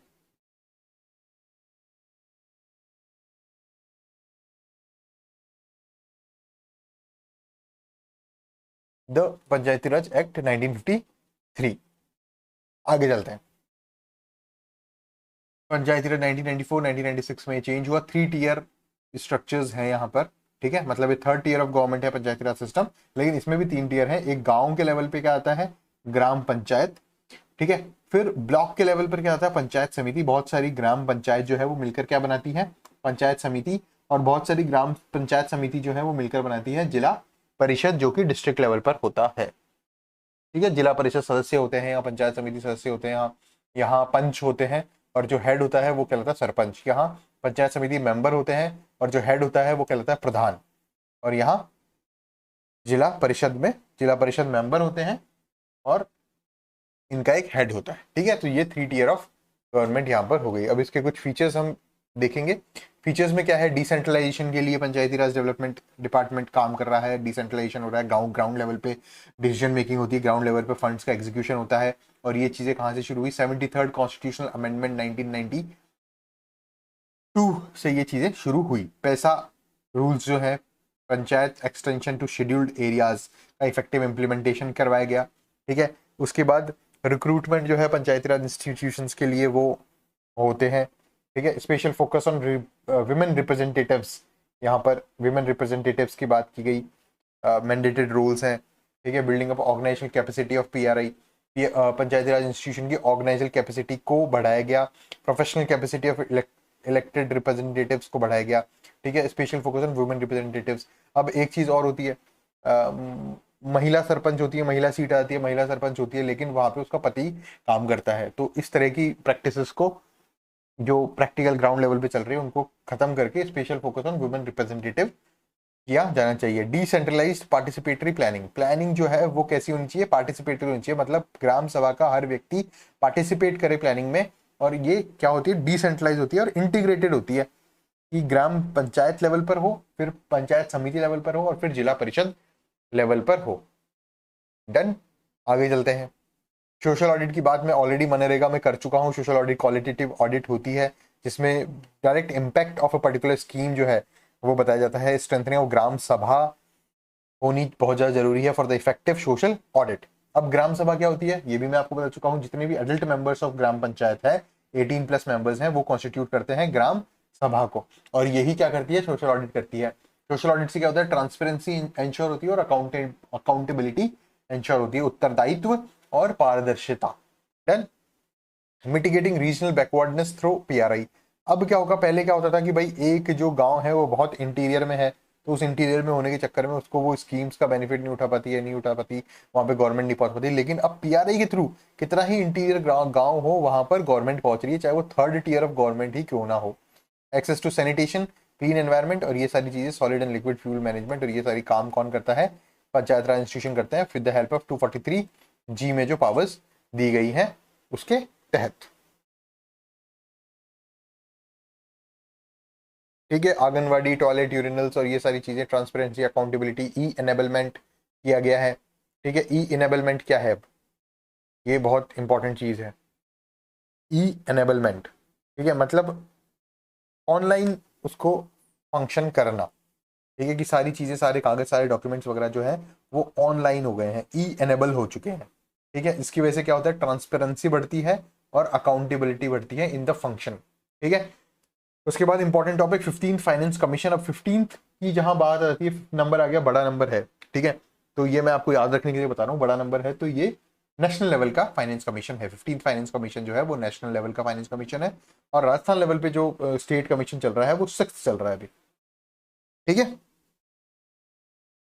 6th state finance commission Rajasthan में चल रहा है। तो 15th है, तो 15th का 15th finance commission national level पर है। इसका टर्म कितना है, 2021 से लेकर 2025 तक का फाइनेंशियल ईयर, 2021 से 2022 का फाइनेंशियल ईयर और 2026 का फाइनेंशियल ईयर, ये इसका टर्म है। ठीक है, according to the recommendation of state finance commission the account will be distributed among panchayat Raj institution in the ratio of 5-20-75। मतलब कि अगर कोई भी फंड आता है पूरे देश में तो वो पंचायत समितियों में किस तरह डिवाइड होगा, 5:20:75 का रेशियो। ये गोल्डन रेशियो हम कह सकते हैं। ये किस तरह से, मतलब अगर 100 रुपए का फंड आता है फॉर एग्जाम्पल, ठीक है, तो उस 100 रुपए से 5 रुपए जाएंगे जिला परिषद को, 20 रुपए जाएंगे, 20% जाएगा पंचायत समिति को, और 75% जो है वो जितने भी ग्राम पंचायत है उनको वो चीज डिस्ट्रीब्यूट होगी। बात समझ आई? ठीक है, जैसे राजस्थान स्टेट है, राजस्थान स्टेट में 33 डिस्ट्रिक्ट्स मान लेते हैं अपन अभी। ठीक है, तो 33 डिस्ट्रिक्ट्स में 33 जिला परिषद हैं, उसमें 5% ऑफ फंड पूरा चला जाएगा।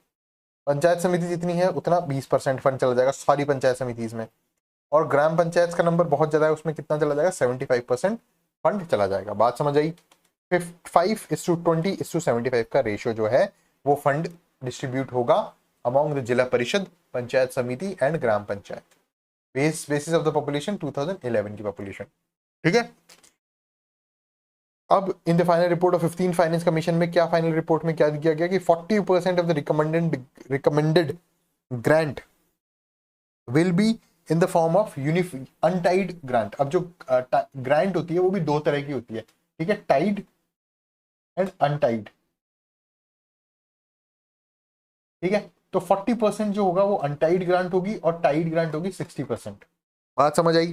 ठीक है, 60% जो है वो टाइड ग्रांट है और अनटाइड ग्रांट जो है वो है 40%। अब टाइड और अनटाइड ग्रांट में क्या डिफरेंस है कि अनटाइड ग्रांट जो है वो बेसिक फंक्शन जितने भी होंगे ग्राम पंचायत के उसके लिए काम में आएगा।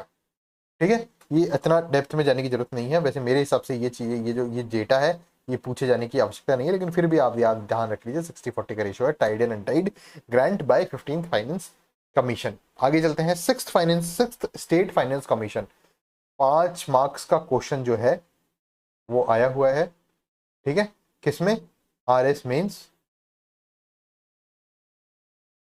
2023 में। ठीक है, कब हुआ ये एग्जाम, ये 20-21 जुलाई को अभी जो एग्जाम हुआ है उसमें ये 5 मार्क्स का क्वेश्चन बताया गया, जिसमें write down the different recommendations given by 6th state finance commission. ठीक है, तो यहां पर एक बार इसको देख लेते हैं। 5 साल का ये फाइनेंस कमीशन है, 2020-21 से लेकर 2024-25 तक का इसका कार्यकाल है। ठीक है, अब इसमें क्या हुआ कि स्टेट का जो नेट रेवेन्यू है उस नेट रेवेन्यू में से 6.75% जो है वो हम किसको देंगे, पंचायत समिति को देंगे। कितना, 6.75। पंचायत समिति का मतलब है थर्ड टायर, पंचायती राज इंस्टीट्यूशंस को और लोकल बॉडीज को देंगे, दोनों को, मतलब जो थर्ड टियर ऑफ गवर्नमेंट है उन दोनों को क्या जाएगा, 6.75% अमाउंट जाएगा। अब इस 6.75% का 75.10% जो है वो जाएगा रूरल एरियाज में, मतलब पंचायत समिति में, और 24.90% जो हिस्सा है वो जाएगा अर्बन एरियाज में, मतलब अर्बन बॉडीज में। ध्यान हो गई बात? पहली रिकमेंडेशन क्या हुई, 6.75% ऑफ स्टेट नेट रेवेन्यू का हम थर्ड टियर ऑफ गवर्नमेंट को देंगे। सेकंड रिकमेंडेशन क्या हुई कि उस 6.75 में से 75.10% ग्रामीण एरिया में जाएगा, जो कि पंचायती राज इंस्टीट्यूशंस काम करते हैं जहां पर, और 24.90 जो है वो अर्बन एरियाज में जाएगा, जहां पर क्या काम करते हैं, अर्बन बॉडीज काम करती है। ठीक है, डन। तीसरी, ये दूसरी रिकमेंडेशन हो गई। तीसरी रिकमेंडेशन ये हो गई कि ग्रामीण एरिया, इस ग्रामीण एरिया में 3 तरह की चीजें काम करती हैं। जिला परिषद 5%, उसके बाद पंचायत समिति 20%, उसके बाद जिला परिषद, सॉरी, यहाँ जिला परिषद 5%, पंचायत समिति 20%, और बाकी रिमेनिंग 75% जो है वो जाएगा ग्राम पंचायत को। ठीक है, ये आ गया 5% to Zila Parishad of the state, 20% to Panchayat Samiti and 75% to the gram Panchayat of the state. ठीक है, डन हो गई बात। अब उसके बाद चौथी वो क्या है कि जो भी पूरा 100% फंड है उसमें हम किस तरह से डिवाइड करेंगे, 55%, 40% एंड 5%। ठीक है, 55% पर बेसिक एंड डेवलपमेंट फंक्शन, जितने भी बेसिक फंक्शंस होंगे, डेवलपमेंट फंक्शंस होंगे, उसमें बेसिक एंड डेवलपमेंट फंक्शंस, उसमें कितना फंड यूज होगा, 55% फंड होगा। ठीक है, 40% of the for implementation of national and state priority schemes, 40% जो फंड है वो नेशनल एंड स्टेट की जो स्कीम्स है उसमें खर्च होगा। और 5% जो फंड है वो इंसेंटिव्स, जितने भी वर्क्स में दिए जाएंगे उस इंसेंटिव में खर्च होगा।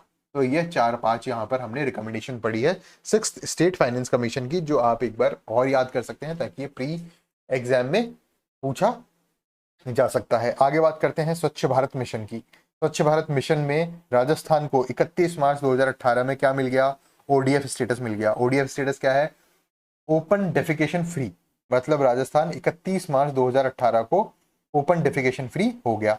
लेकिन उसके बावजूद सेकंड फेज जो है वो चल रहा है। कब से स्टार्ट हुआ, 2020-21 से। 2018 में तो हमने ओडीएफ स्टेटस ले लिया, ओपन डेफिकेशन फ्री, लेकिन अब इस ओडीएफ प्लस करना है अपने को। क्या करना है, ओडीएफ, भाई ओडीएफ स्टेटस तो अपने को मिल गया 31/3/2018 को, डन। लेकिन अब हम क्या कर रहे हैं, 2020-21 से हमने सेकंड फेज स्टार्ट किया है इसका, ताकि हम ओडीएफ प्लस कर सके। अब ये कितने साल के लिए है, ये भी 5 साल के लिए है। ओडीएफ प्लस में क्या करना है अपने को, सस्टेन द ओडीएफ स्टेटस, मतलब ओपन डेफिकेशन फ्री जो स्टेटस हमें ऑलरेडी प्राप्त है उसको सस्टेन करना है। ऐसा नहीं है कि अब एक बार प्राप्त कर लिया, लेकिन इसका मतलब ये थोड़ी है कि ओपन में डेफिकेशन करना लोगों ने बंद कर दिया, क्या पता वापस धीरे धीरे वो चीज शुरू हो जाए। तो उस स्टेटस को सस्टेन रखना है, पहला पॉइंट तो ये है ओडीएफ प्लस करने के लिए। दूसरा क्या है, improve the level of cleanness in rural areas through solid and liquid waste management. ठीक है, जो भी वेस्ट मटेरियल्स हैं, जो भी कचरा वगैरह है, जो भी चीजें वो हो रही है, उनका मैनेजमेंट, एक प्रभावशाली मैनेजमेंट बहुत ज्यादा जरूरी है, चाहे वो सॉलिड वेस्ट हो चाहे वो लिक्विड वेस्ट हो। और इन सारी एक्टिविटीज से आप क्या, आपका स्टेट क्या बनेगा, ओडीएफ प्लस। ये यहाँ पर लिखा हुआ गया ओडीएफ प्लस। ठीक है, तो ओडीएफ स्टेटस तो हमें ऑलरेडी मिल चुका है और ओपन डेफिकेशन फ्री हम हैं, लेकिन हमें क्या करना है, उस ओडीएफ स्टेटस को सस्टेन रखना है कि लोगों ने खुले में शौच करना बंद तो कर दिया है, लेकिन वो खुले में शौच कर बंद हमेशा रहे। ऐसा नहीं हो कि वो धीरे धीरे वापस वो चीजें इंक्रीज होने लग जाए। पहला पॉइंट तो ये, और सेकंड पॉइंट ये क्या है कि सॉलिड एंड और लिक्विड वेस्ट मैनेजमेंट हमें किया जा सके ताकि हम ओडीएफ प्लस बन सके। इसके लिए 3 काम चलाए जा रहे हैं। पहला, इंडिविजुअल हाउस होल्ड लेटरिन। ठीक है, कि हर घर में हाउस होल्ड लेटरिन हो। इसके लिए 12,000 रुपए आपको मिलते हैं अगर आपके घर में लेटरिन नहीं है तो। पहला पॉइंट तो ये हो गया। ठीक है, first point. Second point, community sanitary complex. Community sanitary complex क्या है, कि कम्युनिटी, एक पर्टिकुलर कम्युनिटी में सैनिटरी कॉम्प्लेक्स बनाया जाए ताकि ग्रुप में लोग, कहीं रोड साइड है या कहीं पर भी है कोई पब्लिक प्रॉपर्टी है, वहां पर भी सैनिटरी कॉम्प्लेक्स बनाया जाए। ठीक है, इसके लिए कितना कितना फंडिंग मिल रहा है, 3 लाख रुपए। ठीक है, ये मल्टीपल लोगों के लिए हो गया। फिर उसके बाद क्या होता है, सॉलिड और लिक्विड वेस्ट मैनेजमेंट। ये एक पूरे गांव के लेवल पे या एक पंचायत समिति लेवल पे ये चीजें हो रही हैं ताकि एक इंप्रूव्ड और ऑलराउंड डेवलपमेंट ऑफ कम्युनिटी हमारे सामने आए। ठीक है,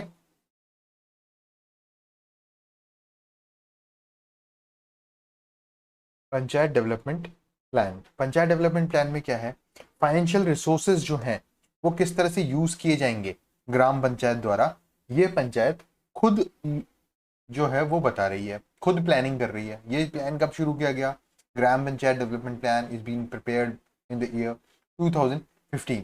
कौन सी मिनिस्ट्री के द्वारा, ministry of Panchayati Raj, government of India. ठीक है, ये एक नेशनल लेवल स्कीम है और इस स्कीम के तहत, ये स्कीम नहीं कह सकते, इसको एक प्लानिंग प्रोसेस कह सकते हैं। जैसे नीति आयोग है या अपना प्लानिंग कमीशन था, उसी तरीके से ये एक प्लान्ड प्रोसेस है। ठीक है, कि जितने भी फंड्स जो हैं, रिसोर्सेज, फाइनेंशियल रिसोर्सेज जो हैं, जो रिसीव हो रहे हैं by various sources, from various sources by the ग्राम पंचायत, उनकी प्लानिंग करना है कि उनको किस तरह से हम यूज करेंगे। ठीक है, कि ये एक ग्राम पंचायत है। ठीक है, ग्राम पंचायत ये बहुत सारे काम कर रही है। ठीक है, और इस काम करने से क्या हो रहा है, उसको बहुत सारे फंड्स मिल रहे हैं, फाइनेंशियल रिसोर्सेज मिल रहे हैं। ठीक है, अब उन फाइनेंशियल रिसोर्स को किस तरह मोबिलाइज किया जाए, वो काम कौन करेगा, पंचायत डेवलपमेंट प्लान करेगा।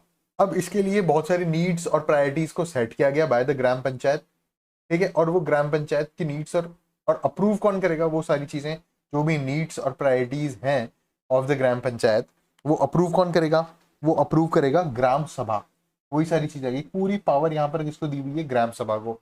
ग्राम सभा क्या है, मैं आपको पहले ही बता चुका हूँ, 18+ लोग जितने भी हैं ग्राम पंचायत के अंडर में, वो ग्राम सभा कॉन्स्टिट्यूट करते हैं।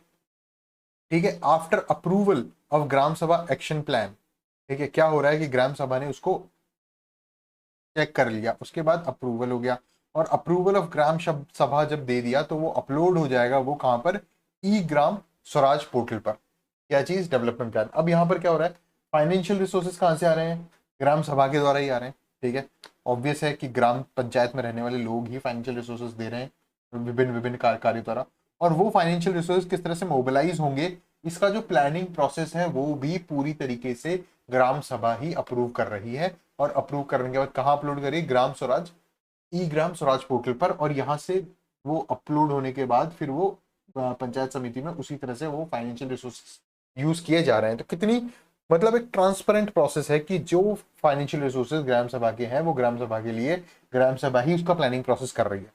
ठीक है, कि उनकी जरूरतों के हिसाब से लोकल नीड्स, लोकल इंफ्रास्ट्रक्चर को ध्यान में रखते हुए। नेक्स्ट योजना आती है स्वामित्व योजना। ठीक है, स्वामित्व योजना मतलब आपका स्वामित्व क्या है, आपका ओनरशिप क्या है, ओनरशिप किसकी, लैंड की ओनरशिप। अब ये जो है ये नेशनल लेवल का काम है। ठीक है, तो इसमें ये लॉन्च कब हुई, ये पंचायत डे वाले दिन लॉन्च हुई। पंचायत डे कब होता है, 24 अप्रैल। ठीक है, कब, 2020, जब कोविड-19 चल रहा था तब ये योजना जो है वो लॉन्च हुई। इसमें 3 डिपार्टमेंट जो है वो मेजर रोल प्ले कर रहे हैं। पहला क्या है, पंचायती राज डिपार्टमेंट, दूसरा सर्वे ऑफ इंडिया डिपार्टमेंट, और तीसरा रेवेन्यू डिपार्टमेंट। ठीक है, अब ये काम क्या कर रहे हैं, इसमें बेसिकली काम क्या कर रहे हैं, मान लीजिए ये खेत है। ठीक है, 4 खेत हैं।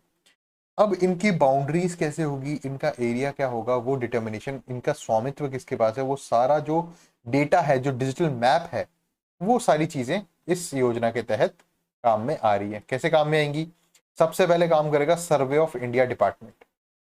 सर्वे ऑफ इंडिया डिपार्टमेंट क्या करेगा, ड्रोन की मदद से, under scheme the survey of India department will prepare digital map, digital map बना देगा किसका, पॉपुलेशन एरिया का, of the villages of the state through drones. ठीक है, ड्रोन्स की मदद से ये जितना भी पूरा एरिया है जहां पॉपुलेशन रह रही है उसका एक डिजिटल मैप बना दिया जाएगा। वो मैप, वो काम कौन करेगा, सर्वे ऑफ इंडिया डिपार्टमेंट। उसके बाद सेकंड काम किसके पास आएगा, वो जो डिजिटल मैप बना है वो सबमिट हो जाएगा किसको, ग्राम पंचायत को। तो यहाँ पे पंचायती राज डिपार्टमेंट का काम हो गया। और on the basis of the map the concern gram panchayat will issue पट्टा। तो ये जो पट्टा इशू हो रहा है ये किसका काम हो गया, रेवेन्यू डिपार्टमेंट का काम हो गया। जो रजिस्ट्री वगैरह होनी है या पट्टा इशू होना है वो सारी चीजें रेवेन्यू डिपार्टमेंट का काम हो गया। तो तीनों डिपार्टमेंट जो है वो लाइन से काम करेंगे, एक दूसरे कोऑर्डिनेशन के साथ काम करेंगे कि survey of India department drones की मदद से डिजिटल मैप बनाएगा और डिजिटल मैप सबमिट करेगा ग्राम पंचायत को। ग्राम पंचायत जो है वो उस पर्टिकुलर डिजिटल मैप की मदद से क्या करेगी, पट्टा इशू करेगी to the concern person under the provisions of Panchayati Raj act 1966। Done हो गई बात। नेक्स्ट स्कीम की बात करते हैं। नेक्स्ट स्कीम क्या है, श्री अन्नपूर्णा रसोई योजना रूरल। ठीक है, पहले इंदिरा गांधी रसोई योजना थी, उसका नाम बदलकर अन्नपूर्णा रसोई योजना किया गया, वो अर्बन एरियाज के लिए थी। यहाँ पर ये योजना शुरू हुई 10 सितंबर 2023 को। रिसेंट योजना है, एग्जाम में पूछी जा सकती है। किसको टारगेट कर रही है, ग्रामीण जनता को टारगेट कर रही है। ठीक है, पहले इसका नाम क्या था, इंदिरा रसोई योजना, अब इसका नाम क्या है, श्री अन्नपूर्णा रसोई योजना। ठीक है, इसके तहत क्या हो रहा है, न्यूट्रिशियस और हेल्दी फूड जो है वो मिल रहा है रूरल जनता को एट अफोर्डेबल रेट। ये सबसे ज्यादा इंपॉर्टेंट बात है। ठीक है, अब ये योजना चलाई किसके तरफ जा रही है, मतलब जो वर्क फोर्स जो है वो क्या है, वो है women SHG, self help group, जो मैंने आपको बताया था SHG।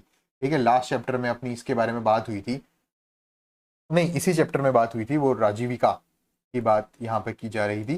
राजीविका के तहत क्या होता है, SHG, सेल्फ हेल्प ग्रुप्स थे विमेन के, वो यहाँ पर इसको ऑपरेट कर रही है। ठीक है, कितने किचन चल रहे हैं total all over the state, 982 kitchens all over the state काम कर रहे हैं। ठीक है, कितना लंच और डिनर प्रिपेयर हो रहा है? 100 प्लेट जो है वो लंच दिन में, और 100 प्लेट जो है वो रात में, हर किचन, पर्टिकुलर किचन से हो रहा है। मतलब टोटल 98,200 लंच और डिनर जो है वो प्रिपेयर हो रहे हैं रोज। ठीक है, ये एक फैक्ट हो गया। तीसरा फैक्ट क्या होगा, last and most important point, कि जो भी प्लेट, एक प्लेट खाना अगर मिल रहा है, ठीक है, तो वो कितने का पड़ रहा है? वो पूरी प्लेट पड़ेगी 30 रुपए की, लेकिन जो लोग खा रहे हैं वो, उनको सिर्फ 8 रुपीज ही उस प्लेट के देने हैं। बाकी 22 रुपए जो है वो कौन देगा? Government of. 30 रुपए की वो प्लेट है, तो 8 रुपीज तो देगा वो कंज्यूमर, ठीक है, जो खाना खा रहा है, और बाकी 22 रुपए जो है वो गवर्नमेंट ऑफ राजस्थान प्रोवाइड करेगी। 8 रुपए पर थाली टेकन फ्रॉम द बेनिफिशियरी, लाभार्थी से मिलेंगे, और 22 रुपए पर थाली is given paid by the government of Rajasthan. Done हो गई बात। श्री अन्नपूर्णा रसोई योजना बिल्कुल क्लियर। कब शुरू की गई योजना? 10 सितंबर 2023 को शुरू की गई। कौन काम कर रहा है? विमेन सेल्फ हेल्प ग्रुप काम कर रहे हैं राजीविका के द्वारा। कितने किचन है पूरे राजस्थान में? 982 किचन। हर किचन में कितना खाना बन रहा है? 100 प्लेट तो लंच की बन रही है, 100 प्लेट डिनर की बन रही है। ठीक है, कितने रुपए की प्लेट है? 30 रुपए की प्लेट है। बेनिफिशियरी 8 रुपए दे रहा है, और गवर्नमेंट ऑफ राजस्थान 22 रुपए दे रही है। इसके अलावा खाने में क्या क्या बन रहा है? हर थाली जो है उसमें 60 ग्राम ऑफ फूड होगा, जिसमें से 300 ग्राम चपाती होगी, ठीक है, 100 ग्राम दाल होगी, 100 ग्राम का वेजिटेबल होगा, और 100 ग्राम बाकी जो होगा वो राइस, मिलेट, खिचड़ी, पिकल, ये सारी चीजें होंगी। ये ज्यादा इंपॉर्टेंट नहीं है, लेकिन वो जो पुराना, वो जो पैसे वाली बात है, और एसएचजी, राजीविका वगैरह, ये सारे क्वेश्चंस पूछे जा सकते हैं। नेक्स्ट स्कीम क्या आती है? राष्ट्रीय ग्राम स्वराज अभियान। राष्ट्रीय ग्राम स्वराज अभियान, ठीक है, कब शुरू किया गया, किसके द्वारा शुरू किया गया, और ऑब्जेक्टिव क्या है? ये सारी चीजें इंपॉर्टेंट है। अब यहां पर राष्ट्रीय बात आ गई तो नेशनल लेवल का प्रोग्राम है, सेंट्रली स्पॉन्सर्ड स्कीम है। ठीक है, कब से शुरू की गई? 2018-19 से शुरू की गई। कब तक शुरू की गई? 31 मार्च 2022 तक शुरू की गई, और उसके बाद इसको नाम चेंज कर दिया गया, रिवैम्प्ड ग्राम स्वराज अभियान। और अब ये कब तक चल रहा है? 31 मार्च 2026 तक। ये इंपॉर्टेंट डेट है। ठीक है, पहली क्या है, कब से शुरू हुई? 2018-19 वाले फाइनेंशियल ईयर में शुरू हुई। ठीक है, और अब ये 2026 तक के फाइनेंशियल ईयर तक, मतलब 31 मार्च 2026 वाला जो फाइनेंशियल ईयर खत्म हो रहा है, तब तक ये रिवैम्प्ड राष्ट्रीय ग्राम स्वराज अभियान चलेगा। डन हो गई बात। सेंट्रली स्पॉन्सर्ड स्कीम है। ये क्या कर रही है? स्ट्रेंथन कर रही है पंचायती राज इंस्टीट्यूशंस को। ठीक है, पंचायती राज इंस्टीट्यूशंस को क्या कर रही है? स्ट्रेंथन कर रही है। और दूसरा क्या कर रही है? Provide capacity building and training of elected representatives and personal. जो भी इलेक्टेड रिप्रेजेंटेटिव्स हैं पंचायती राज से रिलेटेड, फॉर एग्जाम्पल पंच हो गए, ठीक है, वार्ड पंच हो गए, या सरपंच हो गया, या पंचायत समिति मेंबर हो गए, या प्रधान हो गया, ठीक है, इन सब की ट्रेनिंग होगी और कैपेसिटी बिल्डिंग होगी। ठीक है, अब क्या होता है, यूजुअली ये सारे मेल्स होते हैं, और अगर कभी महिला सीट आ जाती है तो महिला सीट पे सरपंच तो बना देंगे महिला को, लेकिन उसके बदले में जो ग्राउंड पे काम कौन करता है? हस्बैंड काम करता है, और ये कहते हैं कि यार महिला थोड़ी काम करेगी। तो ऐसे केस में क्या होता है कि भाई रिप्रेजेंटेटिव जो है ग्राम सभा का, ग्राम पंचायत का, वो तो महिला ही है, महिला सीट है। तो ऐसे केस में क्या होगा, उनकी ट्रेनिंग और उनकी कैपेसिटी बिल्डिंग करा दी जाएगी महिला की, ताकि वो एक अच्छी सरपंच साबित हो सके। इसके अलावा क्या प्रोविजंस है कि भैया जो भी फंड्स लगेगा उनकी ट्रेनिंग में और strengthening of Panchayati Raj institutions में, वो कितनी होगी? 60-40 होगी। 60-40 क्यों है? क्योंकि सेंट्रली स्पॉन्सर्ड स्कीम है। जो भी सेंट्रली स्पॉन्सर्ड स्कीम है उसकी फंडिंग किस पैटर्न पे होती है? 60-40 के पैटर्न पे ही होती है 99%। अभी तक अपन ने जितनी भी स्कीम्स देखी है वो इसी पैटर्न पर चली है। ठीक है, आगे बात करते हैं प्रशासन गांवों के संग अभियान 2023। ये क्या है? प्रशासन मतलब एडमिनिस्ट्रेशन जो है वो गांवों में जाकर अपने कैंप्स लगा रहा है, और गांव की जो परेशानियां हैं, जो भी प्रॉब्लम्स हैं, कोई भी चीजें, ग्रामीण लोग प्रशासन के पास जाते थे पहले, यहाँ पर उल्टा हो रहा है। प्रशासन जो है, एडमिनिस्ट्रेशन जो है वो गांव में आ रहा है। एसडीएम वगैरह या तहसीलदार वगैरह जो है वो गांव में कैंप्स लगाकर और उनकी जो वर्क है उनको डिस्पोज करेंगे। वर्क क्या होगा? जैसे बर्थ सर्टिफिकेट इशू करना है, डेथ सर्टिफिकेट इशू करना है, ठीक है, सेटलमेंट ऑफ पेंडिंग लीज करनी है, या फिर जो एसेट रजिस्टर्स होते हैं उनका मेंटेनेंस करना है। अब ये कब से कब तक चलाया गया? ये 24 अप्रैल 2023, ये कब कौन सा डे है? पंचायती राज डे है, से लेकर 30 जून 2023 तक चलाया गया। ठीक है, इसमें क्या क्या किया गया? पंचायती राज डिपार्टमेंट ने बढ़ चढ़कर काम लिया। ठीक है, 96,000, ये नंबर इंपॉर्टेंट नहीं है लेकिन पट्टे इशू किए गए ये इंपॉर्टेंट है। ठीक है, बर्थ सर्टिफिकेट किए गए, डेथ सर्टिफिकेट बनाए गए, अदर सर्टिफिकेट जो भी थे वो किए गए। पेमेंट किया गया किनको? जो भी फैमिलीज, इतनी फैमिलीज को जिन्होंने टॉयलेट्स बनवाए स्वच्छ भारत मिशन ग्रामीण स्कीम के द्वारा। ठीक है, कितना पेमेंट होता है स्वच्छ भारत स्कीम के द्वारा? 12,000 रुपए। ठीक है, ये पेमेंट यहाँ पर किया गया। तो क्या क्या काम हुए प्रशासन गांवों के संग अभियान में? पट्टे इशू किए गए, birth certificate, death certificate, other certificate बनवाए गए और 12,000 रुपए स्वच्छ भारत मिशन के तहत फैमिलीज को दिए गए for the development of toilets. आगे विकसित भारत संकल्प यात्रा। अब ये विकसित भारत संकल्प यात्रा जो है वो नेशन वाइड है। ठीक है, वो नेशनल लेवल की स्कीम है। क्या क्या किया गया इसके लिए? ग्राम पंचायत और अर्बन लोकल बॉडीज को कवर किया गया। Activities to achieve saturation of schemes, बहुत सारी स्कीम्स को क्लब करते हुए विकसित भारत संकल्प यात्रा चलाई गई और बहुत सारे ऑब्जेक्टिव्स अचीव किए गए। क्या क्या ऑब्जेक्टिव्स थे? पहला, रीचिंग द अनरीच्ड पीपल, ऐसे लोग जहां पर एडमिनिस्ट्रेशन रीच नहीं हो सकता उनको रीच करना और उनको वेरियस स्कीम्स में जो वो एलिजिबल हैं उनके बेनिफिशियरी बनाना, उनको बेनिफिट्स अवेल करवाना जो वो नहीं कर पाए हैं। ठीक है, दूसरा, इंफॉर्मेशन देना उनको बहुत सारी स्कीम्स के बारे में या पॉलिसीज के बारे में जो उनको जो जिसके लिए वो अनअवेयर हैं। फिर जनरेटिंग अवेयरनेस। ठीक है, एक अवेयरनेस फैलाना, उनको बताना, इंफॉर्मेशन आप उनको पहुंचाओगे तो वो चीज़ बताना। ठीक है, learning from the citizen, citizen से सीखना। ठीक है, इन बेनिफिशियरी जो लाभार्थी हैं गवर्नमेंट स्कीम्स के, उनसे बात करना, उनका एक्सपीरियंस जानना, ग्राउंड लेवल रिपोर्टिंग करना कि ग्राउंड पे पर्टिकुलर स्कीम का क्वालिटी जो है वो कैसी है, वो इम्पैक्ट जो है वो कैसा है, वो सारी चीजें इंटरेक्शन करना एडमिनिस्ट्रेशन का विथ द बेनिफिशरीज। ठीक है, उनके एक्सपीरियंस शेयर करना। फिर जो पोटेंशियल बेनिफिशरीज हैं किसी भी पर्टिकुलर स्कीम के, उनकी डिटेल्स वगैरह लेना, उनका एनरोलमेंट करना। ये सारी चीजें किसके द्वारा हुई? विकसित भारत संकल्प यात्रा के दौरान। मुख्यमंत्री जल स्वावलंबन अभियान, भाई मुख्यमंत्री है तो राजस्थान लेवल की स्कीम है। जल स्वावलंबन वाटर सेक्टर की स्कीम है। इसके तहत क्या किया गया है? 349 पंचायत समितिज में, ठीक है, 5,000 से लेकर 8,000 हेक्टेयर एरिया में वाटर हार्वेस्टिंग और कंजर्वेशन वर्क चलाए गए। मतलब ऐसी जगह डेवलप्ड कर दी गई है 20,000 विलेजेस में, टोटल 349 पंचायत समितिज में, कि अपने आप ही वहां पर मतलब आर्टिफिशियल इरिगेशन फैसिलिटीज की तरफ अट्रैक्ट ना होते हुए वाटर हार्वेस्टिंग कर दी गई कि रेन वाटर यहाँ पर गिर रहा है और उस रेन वाटर को ही कंजर्व कर दिया गया, या और कोई इरिगेशन फैसिलिटीज है वहां कंजर्वेशन वर्क चलाए गए ताकि आर्टिफिशियल इरिगेशन फैसिलिटीज की तरफ ज्यादा आकर्षित ना हुआ जाए। ठीक है, तो मुख्यमंत्री जल स्वावलंबन अभियान का मेन फोकस पॉइंट ये है कि वाटर हार्वेस्टिंग और कंजर्वेशन वर्क्स फेज वाइज चलाए जाए। कहां पर चलाए जाए? 349 पंचायत समिति में 5,000 से 8,000 हेक्टेयर एरिया तक। फिर नेक्स्ट स्कीम आती है प्रधानमंत्री कृषि सिंचाई योजना वाटरशेड कंपोनेंट। कृषि सिंचाई योजना का माइक्रो इरिगेशन कंपोनेंट अपन ने पढ़ा था, जिसमें ड्रिप एंड स्प्रिंकलर की मदद से हमने सिंचाई की थी। अभी वाटरशेड डेवलपमेंट क्या है? वाटरशेड डेवलपमेंट जो है वो land resources of government of India के द्वारा चलाया गया। 149 प्रोजेक्ट्स हैं टोटल। अब इसमें क्या किया जा रहा है कि एफॉरेस्टेशन किया जा रहा है। ठीक है, एफॉरेस्टेशन किया जा रहा है, प्लांटेशन किया जा रहा है।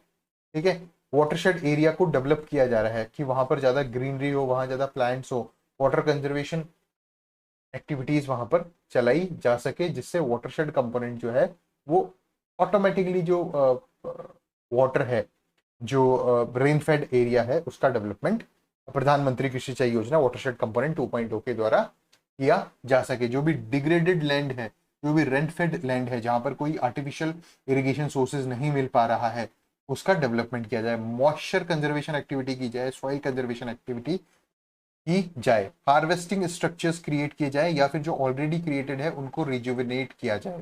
ठीक है, इसके अलावा सैपलिंग्स जो है, पौधारोपण किया जाए, एफॉरेस्टेशन किया जाए, हॉर्टिकल्चर प्लांट्स वहां पर चलाए जाए, जिससे कि रेनफेड एरिया जो है वो डेवलप हो सके और आर्टिफिशियल इरिगेशन सोर्सेस की मदद कम से कम उस पर्टिकुलर एरिया में ली जा सके। ठीक है, लास्ट टॉपिक आता है इस लेक्चर का, rural non farm development agency, Ruda. Ruda क्या है? ठीक है, मतलब ऐसी एजेंसी जो डेवलपमेंट कर रही है किन सेक्टर्स का? नॉन फार्म सेक्टर्स का, ग्राम ग्राम पंचायत से रिलेटेड, ग्रामीण क्षेत्रों से रिलेटेड जो भी नॉन फार्म सेक्टर्स हैं उनसे रिलेटेड उनका डेवलपमेंट, उनका विकास जो किया जा रहा है, वो एजेंसी कौन सी है? रूडा। ठीक है, rural non farm, rural non farm development agency. ये कब अस्तित्व में आई? ये आई नवंबर 1995 में। किसने इसको बनाया? गवर्नमेंट ऑफ राजस्थान ने बनाया। ठीक है, ये क्या करती है? ये प्रमोट करती है, ठीक है, प्रमोट करती है नॉन फार्म सेक्टर, मतलब एग्रीकल्चर एक्टिविटी, फार्म सेक्टर के अलावा जो एक्टिविटीज गांव में हो रही है उनको प्रमोट करने के लिए ये एक विशेष संस्था है। अब ये क्या कर रही है, काम क्या कर रही है? सब सेक्टरल, अलग अलग सेक्टर्स में इंटीग्रेटेड तरीके से, यूनिफाइड तरीके से, क्लस्टर बेस्ड अप्रोच अपनाकर ये प्रमोट कर रही है सेल्फ एम्प्लॉयमेंट, खुद के रोजगार, स्वरोजगार के साधन प्रमोट कर रही है for artisan families as viable avenues of sustainable livelihood. ठीक है, इसके तहत क्या किया जा रहा है? स्किल अगमेंटेशन किया जा रहा है, इससे स्किल डेवलपमेंट किया जा रहा है, स्किल ट्रेनिंग दी जा रही है, और अगर कुछ प्रॉब्लम्स है स्किल ट्रेनिंग में तो उसको अगमेंट किया जा रहा है, टेक्नोलॉजिकल डेवलपमेंट किया जा रहा है नॉन फार्म सेक्टर्स में। ठीक है, और डिसमिनेशन किया जा रहा है, डिजाइन एंड प्रोडक्ट डेवलपमेंट, जो भी नॉन फार्म सेक्टर से रिलेटेड प्रोडक्ट्स हैं उनकी डिजाइनिंग को बेटर बनाने के लिए और प्रोडक्ट को और डेवलप करने के लिए काम किया जाएगा। ठीक है, फेयर्स ऑर्गेनाइज कराए जा रहे हैं, ट्रेनिंग कैंप्स ऑर्गेनाइज करा रहे हैं, नॉन फार्म सेक्टर से रिलेटेड जितनी भी चीजें हैं, सस्टेनेबल एम्प्लॉयमेंट प्रोवाइड किया जा रहा है इन सारी एक्टिविटीज के द्वारा। ठीक है, लास्ट नंबर ऑफ यूथ। अब मेन पॉइंट ये है कि रूडा जो है वो किन चीजों के लिए काम कर रहा है। ठीक है, कि ऐसी कौन सी चीजें हैं जो रूडा से, मतलब कौन सी चीजें जो है वो नॉन फार्म सेक्टर के अंडर में आती है, और रूडा कौन से 3 मेजर सब सेक्टर्स में काम कर रहा है। तो पहली चीज तो आती है माइनर मिनरल्स। ठीक है, दूसरी चीज आती है लेदर, लेदर से रिलेटेड जितनी भी चीजें हो रही हैं वो रूडा के अंदर आती हैं। अगर ग्रामीण क्षेत्र में लेदर रिलेटेड वर्क हो रहा है या माइनर मिनरल रिलेटेड वर्क हो रहा है तो वो रूडा के तत्वाधान में आएगी। ठीक है, और तीसरा पॉइंट क्या आ रहा है? वूल या फिर टेक्सटाइल। ठीक है, माइनर मिनरल से रिलेटेड कोई भी चीजें हो, लेदर से रिलेटेड कोई भी चीज हो, वूल से रिलेटेड या टेक्सटाइल से रिलेटेड चीजें हो, तो वो रूडा उसमें आपकी मदद करेगा, स्किल ऑगमेंटेशन में, टेक्नोलॉजिकल डेवलपमेंट में, डिसमिनेशन में, design, product development, organizing fairs and training camps में। देन ये 3 चीजें यहां बता दी गई है, लेदर, वूल एंड टेक्सटाइल और माइनर मिनरल्स, ये 3 सब सेक्टर है। इसके अलावा रूडा ने जो है वो बहुत सारे ज्योग्राफिकल इंडिकेशन भी रजिस्टर करवाए हैं। जैसे वो ज्योग्राफिकल इंडिकेशन क्या है? पोखरन पोर्ट्री। पोखरन कहाँ आता है? ठीक है, जैसलमेर का जो एरिया है, पोखरन का एरिया, यहाँ पे पथरीला मरुस्थल है, तो वो पथरीला मरुस्थल में पोखरन पोर्ट्री पॉटरी होती है, एक विशेष तरह की पॉटरी बनाई जाती है, उस पॉटरी को पोखरन पॉटरी कहा जाता है। ठीक है, तो पोखरन पोट्री का ज्योग्राफिकल इंडिकेशन किसने दिलवाया है? रूडा ने दिलवाया है। ठीक है, दूसरा ब्लू पोट्री। ब्लू पोट्री कहाँ पर है? ब्लू पोट्री जयपुर की प्रसिद्ध है। ठीक है, इसमें ब्लू और व्हाइट जो है वो सब चीजें यहाँ पे नक्काशी की होती है। फिर कोटा डोरिया की साड़ी, कोटा की जो डोरिया साड़ीज है, कोटा डोरिया, वो उसका ज्योग्राफिकल इंडिकेशन किसने करवाया है? रूडा ने। Sanganer and Bagru hand block print. ठीक है, सांगानेर का प्रिंट और बगरू का hand block print. Hand block print कैसा होता है कि जैसे ये चद्दर है तो इस चद्दर पे एक ब्लॉक सा होगा, उस ब्लॉक पे पर्टिकुलर डिजाइन होगा, और उस ब्लॉक को यहाँ से दबाएंगे, पेंटेड ब्लॉक को, और यहाँ पर वो डिजाइन बन जाएगा। फिर उस ब्लॉक को यहाँ से उठा लेंगे और यहाँ लगा देंगे, फिर यहाँ पे डिजाइन बन जाएगा, फिर यहाँ पे। तो ये ब्लॉक प्रिंटिंग इसको कहते हैं। ये ब्लॉक प्रिंटिंग कहाँ, किसने फेमस करवाई, किसने ज्योग्राफिकल इंडिकेशन दिलवाया? रूडा ने। Rural non farm development agency, जो कि नवंबर 1995 में अस्तित्व में आई, जो नॉन फार्म जितनी भी चीजें हैं उन पे काम करती है। और पहली चीज है जैसे लेदर, ठीक है, वूल, टेक्सटाइल और माइनर मिनरल्स। ठीक है, इससे रिलेटेड ये सब सेक्टर्स में काम करती है। इसी के साथ हमारा 3rd चैप्टर जो है वो कंप्लीट हो चुका है। रूरल डेवलपमेंट और पंचायती राज डेवलपमेंट से रिलेटेड सारी स्कीम्स, पॉलिसीज और जो भी एक्टिविटीज राजस्थान सरकार ने पिछले फाइनेंशियल ईयर में करवाई है वो हमने खत्म कर दी है।